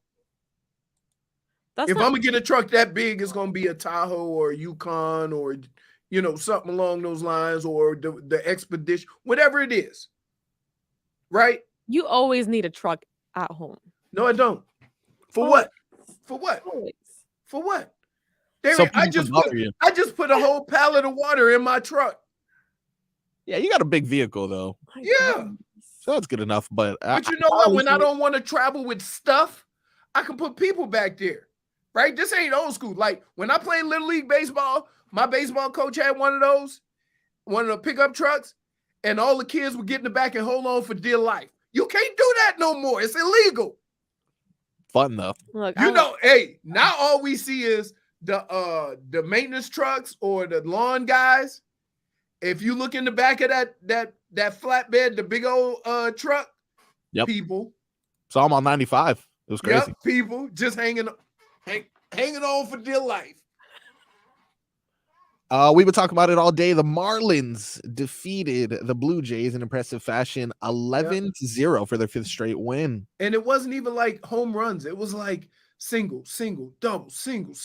It's a weird change of events in baseball, literally, because like my man said, he said, look, baseball for the last 10 years was hit a home run, don't play, no need to manage, because all you're doing is going out there and try to get the big hit all the time. Now you're hitting guys over, you're bunting guys over, you're getting sacrifice flies, you're doing whatever you can to score, and that fits playing in that big ass ballpark. You need guys to put the bat on the ball, and that's what they have. And now you combine that with you can't shift, there seems to be more holes for everybody to get hits. Look at that. You know, she said we needed more sticks. That's what they say in baseball, Leroy. Sticks. Got to get more sticks in the lineup. Like the stick that old boy used when he batted 400. No, that was crazy. Oyster. Little stick, dude. Yeah, that was a 4x4. He was batting with a 4x4. I mean, it's crazy. Like, and there were some guys like Babe Ruth batted with a tree. Like some guys batted with bats so big. I just looked up his career when we were talking about all those old people that Luis Arraez is Babe Ruth. I didn't realize he had a 21-year career. Yeah. And I was like, wow, that was impressive. But I realized Haslam has also had a 20-year career. So sometimes it just happens. Babe Ruth, I don't know, I wasn't alive, but they called him the greatest, but he looked like he was smoking a cigarette and a beer every time he got to first base. Maybe that's why he is the greatest. People say that about he was built like Jason Bohr. Justin Bohr? Justin Bohr. Sorry. Yeah. He was built like a boar, actually. Yes, but that's what I'm saying. Like, sports has evolved in that now there's off-season programs, conditioning, keeping your body right. And for some reason, even with all that, pitchers break down on the regular. You also forgot Tom Brady also had a 23-year-old. 23-year career? Yeah. Yeah. Wait, Jim Plunkett played that long. Who? When I was a kid. Jim Plunkett. Looking him up. I don't even know off top. He played quarterback. He won a Super Bowl with the Raiders, I want to say. Jim Plunkett. He played a long time. Solid career, actually. Yeah. 198 picks, though, Jim. Keep the ball on the right side of the field. That's in 20-plus years. Yeah, whatever. How many years did he play? He was old. Let's see. He played for the Raiders. He was drafted in 1978. Let's see. He ain't played 20 years. Oh, he joined the Raiders as a free agent in 1978. He played 15, before. 15 seasons as NFL quarterback. Okay, yeah. Whatever. Bum. He's no Tua. Speaking of football, ESPN's Lou Riddick thinks the Miami Dolphins can challenge the Chiefs in the AFC, and Pro Football Focus names Jalen Ramsey, Tyreek Hill, and Jalen Phillips as the team's top 3 players. Not Tua, huh? Here's what, and here's where ego comes in sports, right? In order for people to keep that same intensity about Tua, right? No matter how great of a year Tua has, they're going to put it on Tyreek, right? And your ego can't be that it matters, right? Because we've seen several teams break up over that. I'll give you a perfect example. Randy Moss and Dante Culpepper, right? Yeah. And it's not anybody's fault other than you get caught in that trap. You know, if you're going to make it about the team, make it about the team. So when Tua comes out and he starts lighting the world on fire, they're going to immediately say, oh, that's because he got Tyreek Hill, Jalen Waddle. The defense is giving him a lot of opportunities with the way Vic Fangio has come in and solidified that defense. And they're going to try to remove as much of it away from Tua as possible. So get ready for it. You know, Tobes is going to, go crazy. This is what they do. People do this to save face. It's not the reality of what's going on.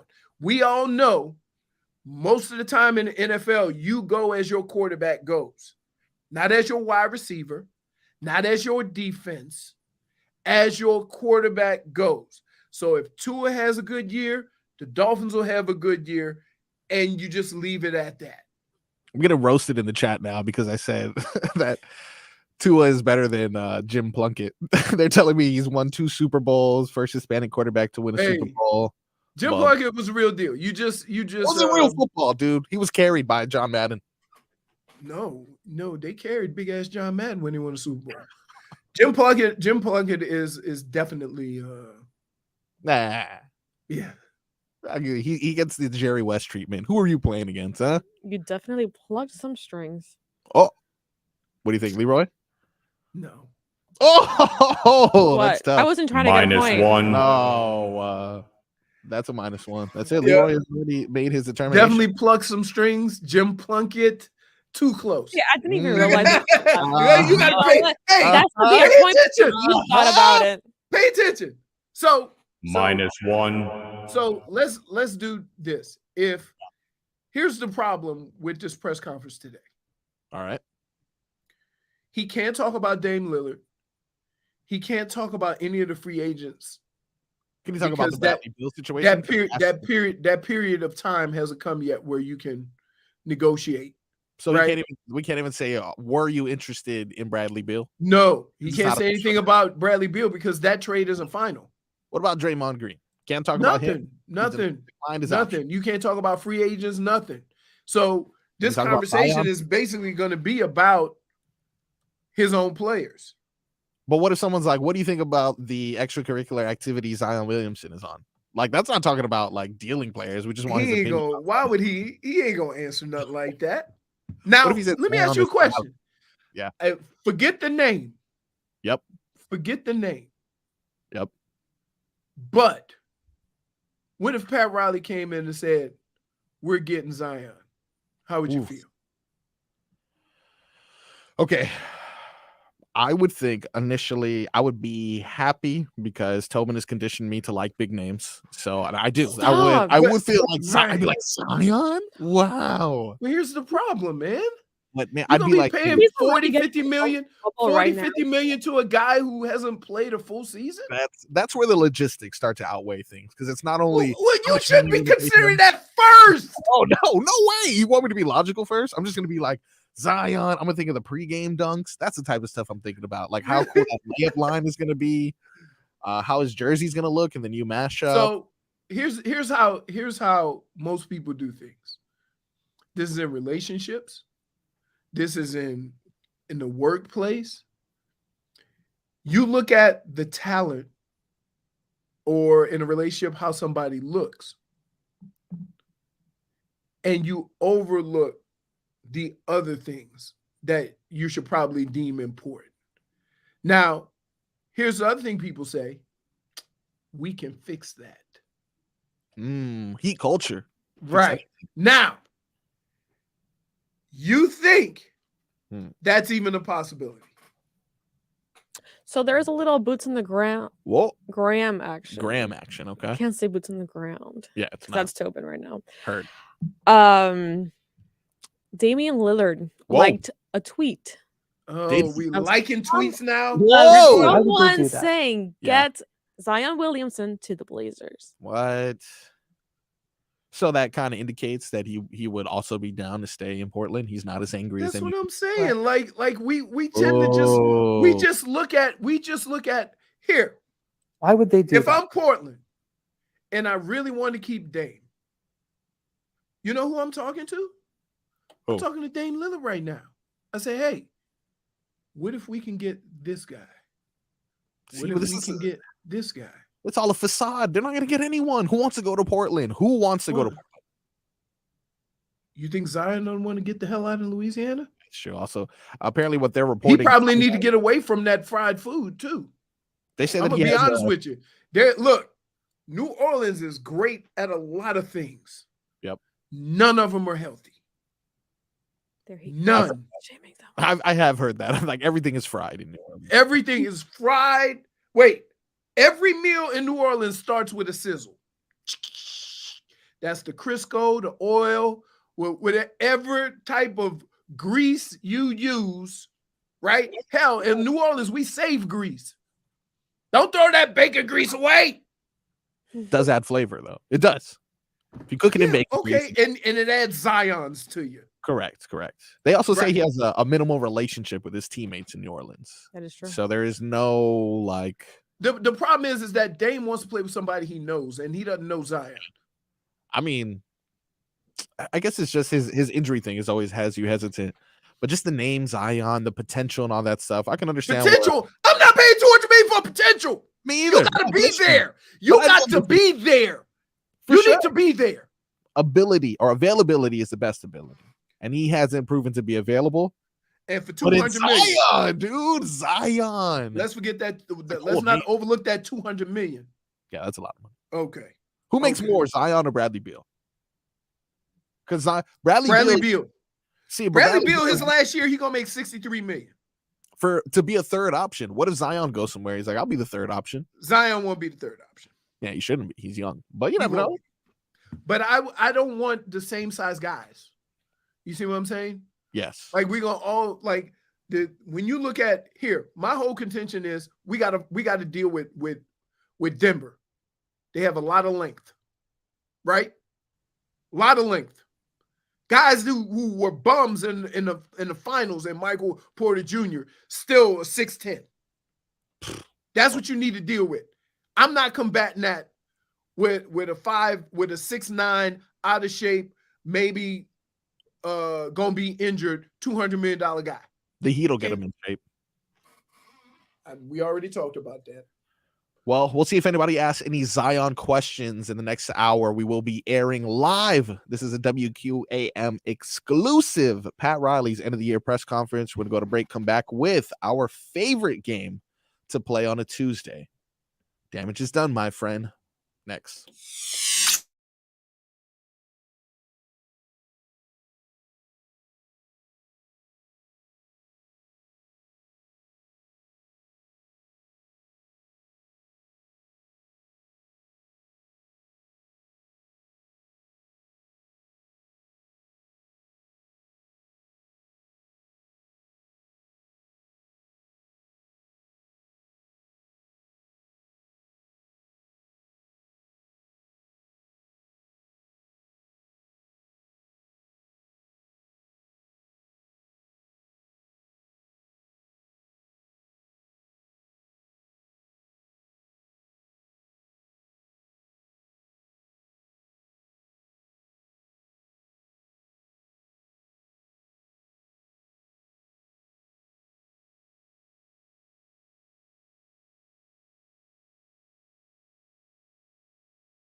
Was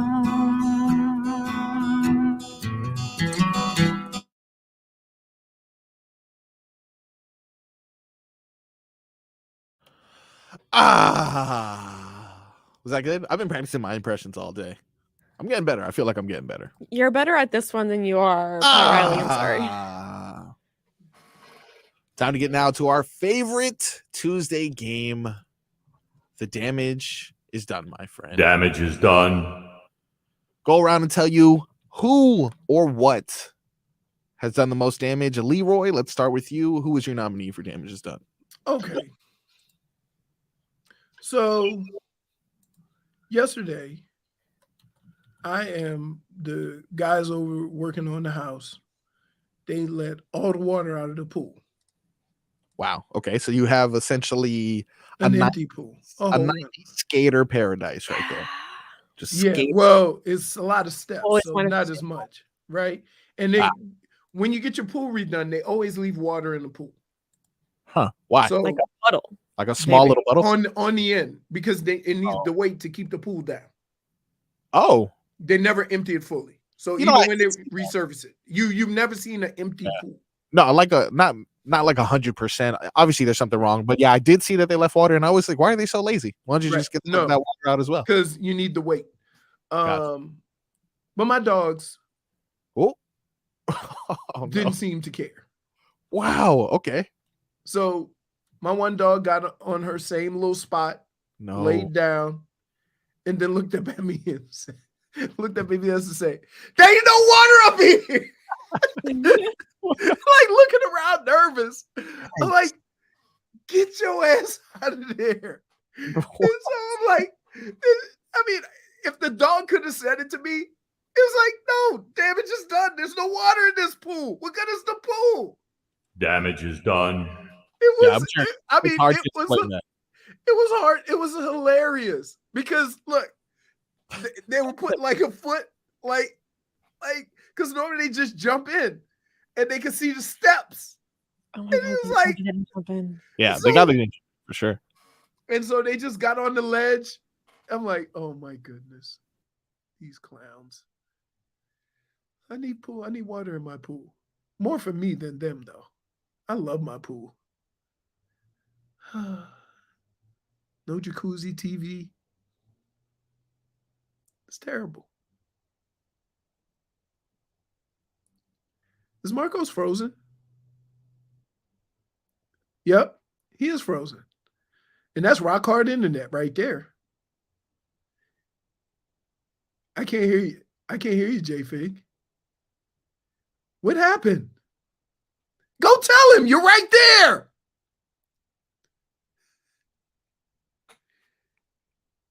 I can't hear you. Can you hear me? No. Fix it, Marcos.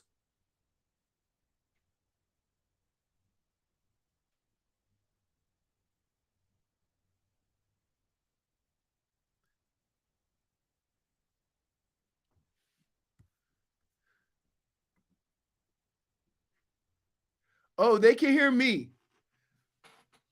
It's just the Leroy show. Dead air. It's not dead air.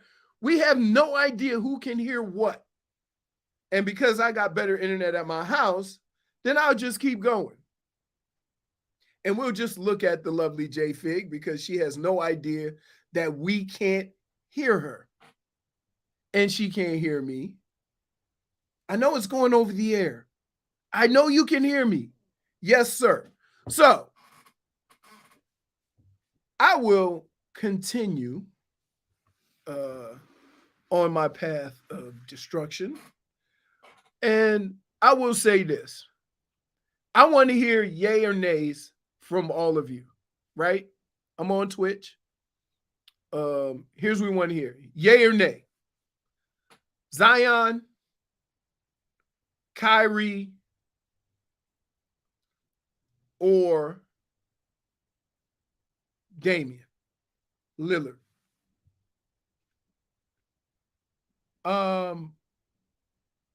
So this show, nay. Thank you. Thank you. We're working on it, dude. Yeah, I will. I mean, it's really hard. Here, let me break this press conference down for you. There's a list of things that Pat Riley is not allowed to talk about. And so that makes this press conference a little more difficult because you know somebody's going to try to go down that path. You're not allowed to talk about players. You're not allowed to talk about free agents. You're sure as hell not allowed to talk about players that are on that are under contract. So that makes it difficult when all the questions are going to be, who are the Heat going to acquire? And so I wonder if somebody would ask, like the question I would ask is it imperative that the Heat make a move before the draft? Otherwise, you lose valuable pieces to be able to trade for a big name player because they don't have, their draft picks. They've given draft picks away, so they don't have a draft pick every year. They have a draft pick this year. So if you can package that and then go from there, then you have an opportunity or a chance to use that to acquire more talent. However, I don't know if he'll answer that question because by answering that question, you give an idea of what players are available and who is looking to move a player. And so I don't know if he'll answer that. So back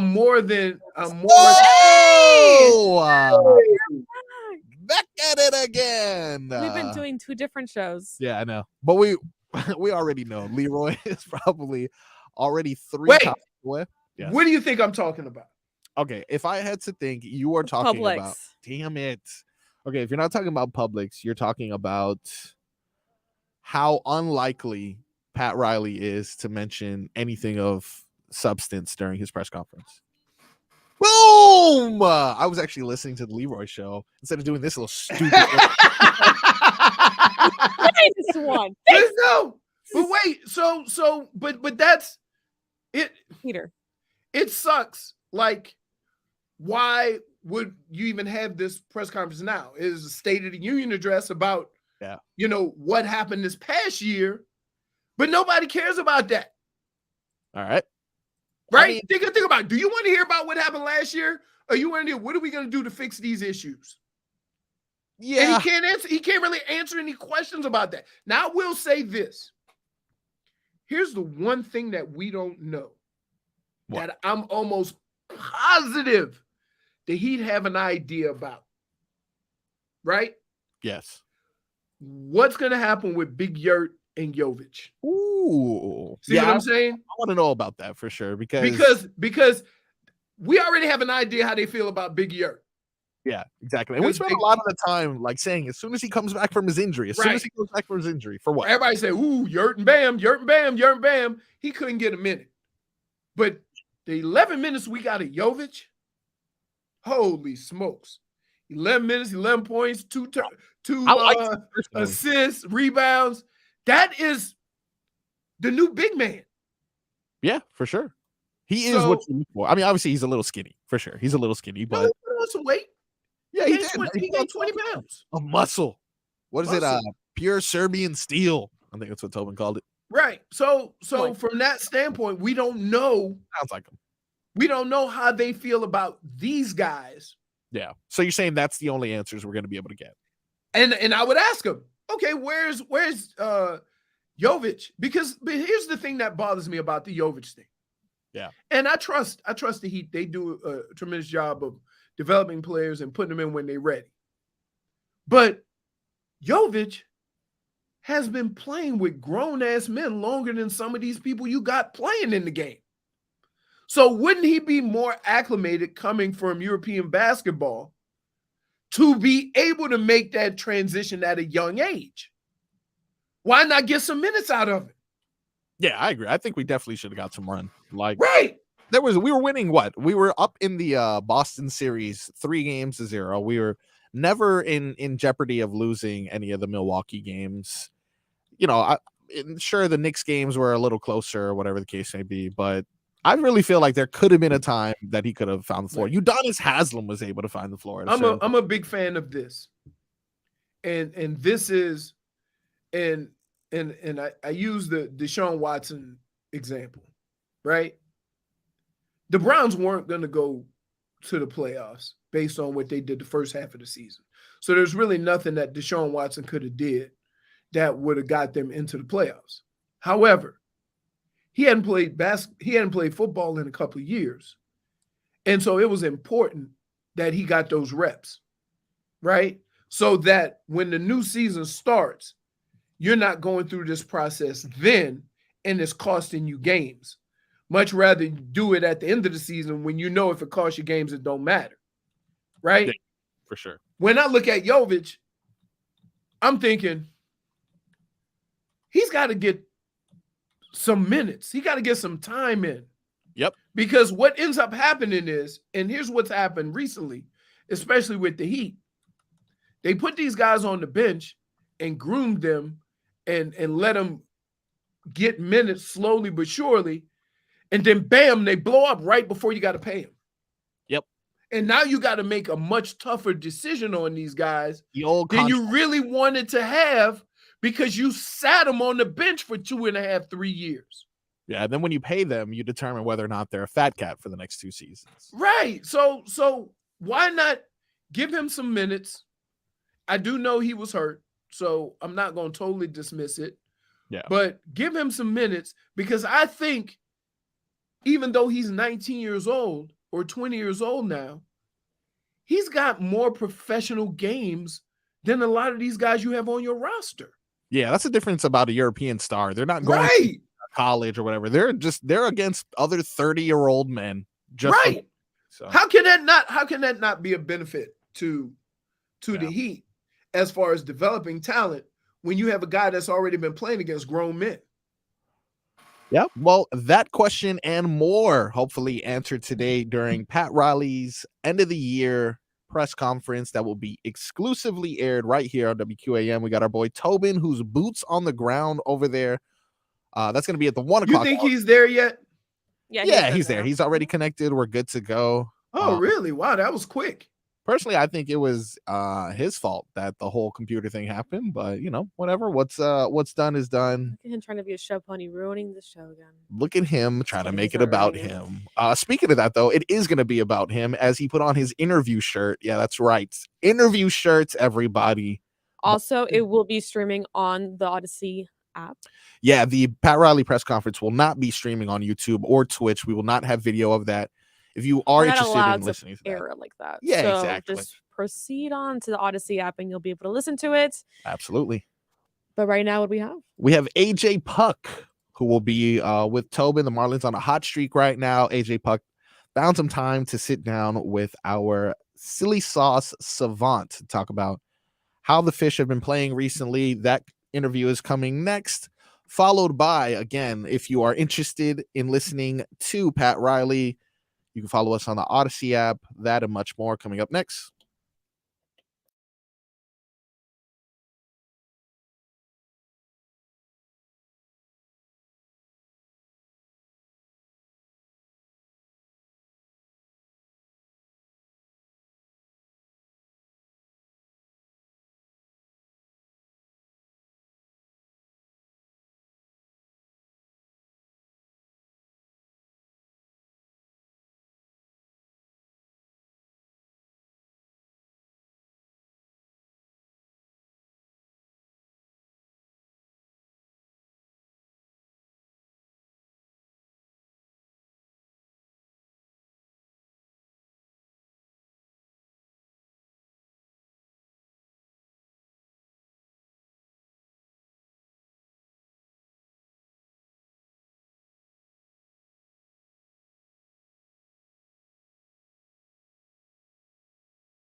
Tobin and Leroy, very excited to talk to our next guest. We got a chance to talk to this guy in spring training. He is having a fantastic year. The Marlins themselves having a fantastic year right now.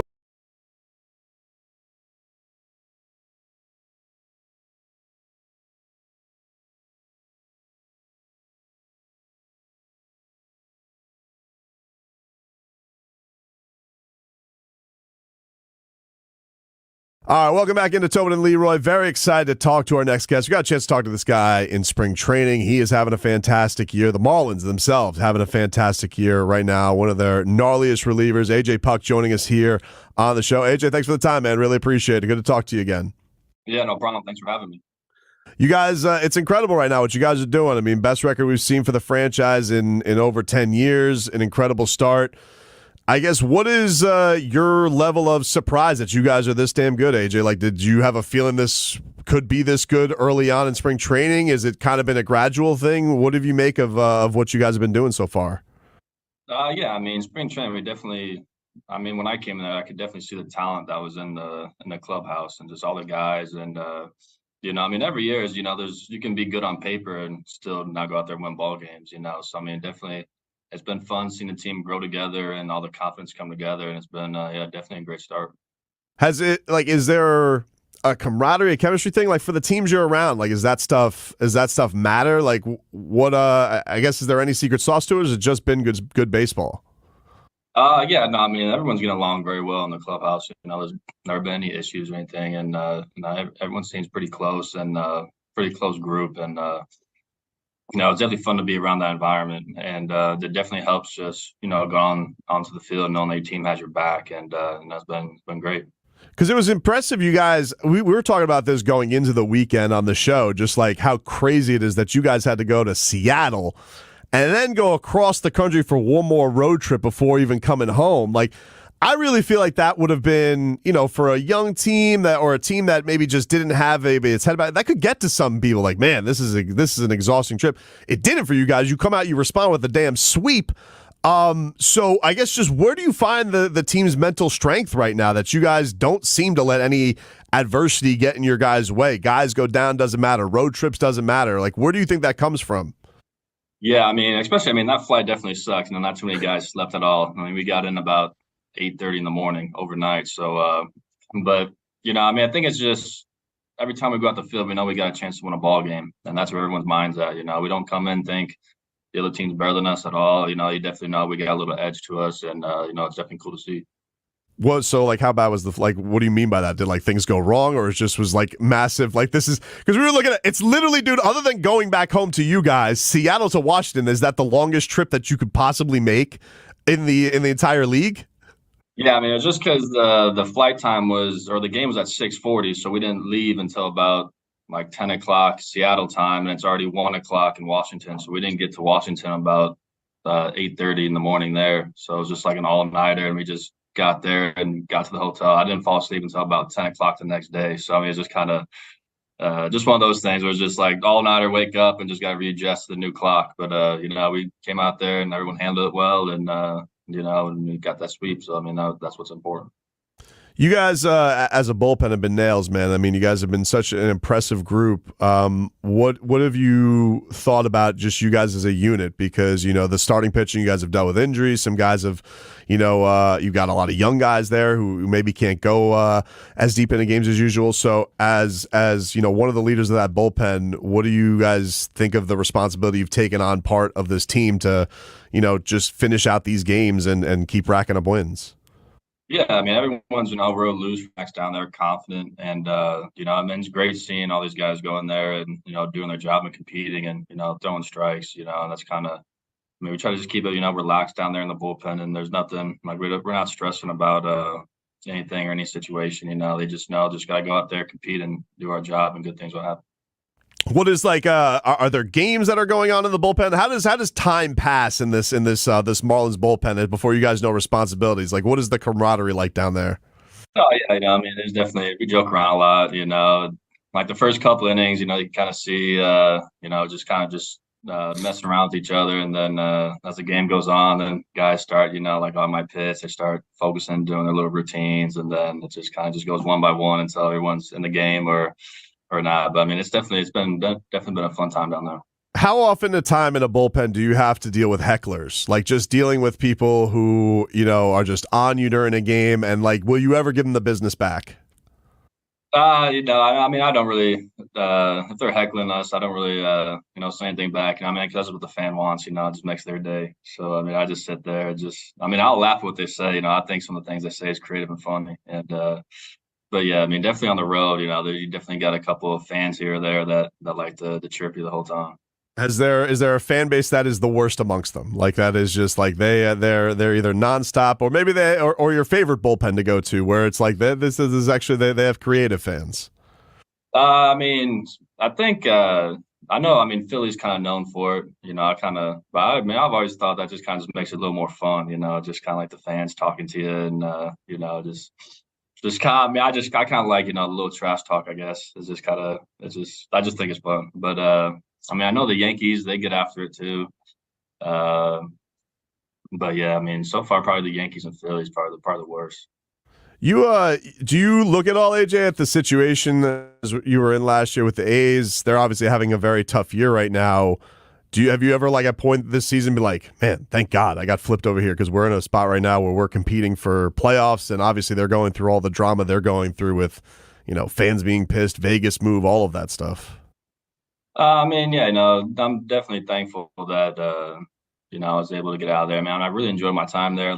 My first couple of years, I mean, we were really competitive. And, last year you could kind of see like the rebuild, and then I'm trying to go to Vegas. But, yeah, I mean, I definitely feel for all my buddies that are still over there going through all that. And, but, I mean, just kind of, I mean, it's a bad situation overall, I guess. But, but I'm definitely thankful that I'm over here on a competing team that has a good chance to keep winning ball games and just keep competing for a playoff spot.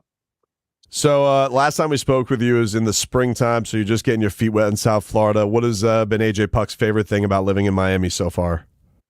I mean, probably the food. If I don't really like the post-game meal after the game, like all these restaurants stay open late, and I could just go grab a nice meal around the area. So I mean, that's probably my favorite. Have you dove into Cuban food at all, or like what are your go-tos? Like what are your favorite places to go to down here? Yeah, I mean right now there's been like a Italian restaurant that I go to quite a bit, and I think Mexican restaurant Cantina. I think I go to quite a bit. It's kind of like around the area where I'm living, so I can just walk there and just get it real fast. What have been your impressions early on of Yuri Perez? He's a fantastic start right off the bat. I mean, a guy who's damn as young as him. Kind of has a build like you, tall as hell, throws hard. Like, what have you thought of Yuri's start to his major league career?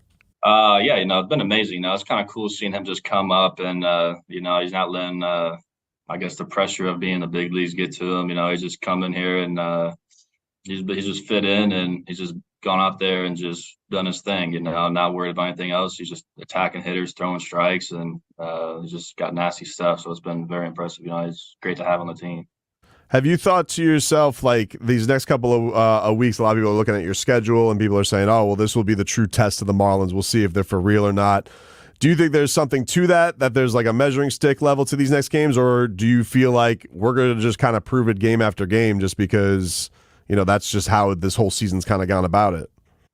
Yeah, I mean, that's the big leagues. Every team's good. Everyone has talent, and, we don't really look into like trying to prove ourselves. I mean, the team knows what we have in there, and we just going to keep going out there playing the game and trying to win ball games. That's the only goal, and I think we got a chance every game we're in to win. So it's just keep out there and playing.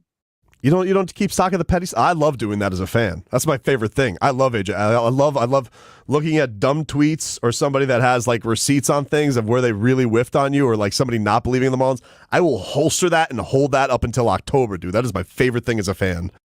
Yeah, that's good. I mean, I don't have any social media, so I can't see what people are saying on that. But I mean, I know it's definitely out there. But I mean, it's all right. I mean, the team's ready to play, so I mean, it's gonna be fun. Well, listen, man, it has been fun. It's been great watching you. Fantastic first year with the Fish. We're looking forward to the rest of the season. And we appreciate you giving us some time, man. Thank you so much. Yeah, no, I appreciate it. Thanks for having me again.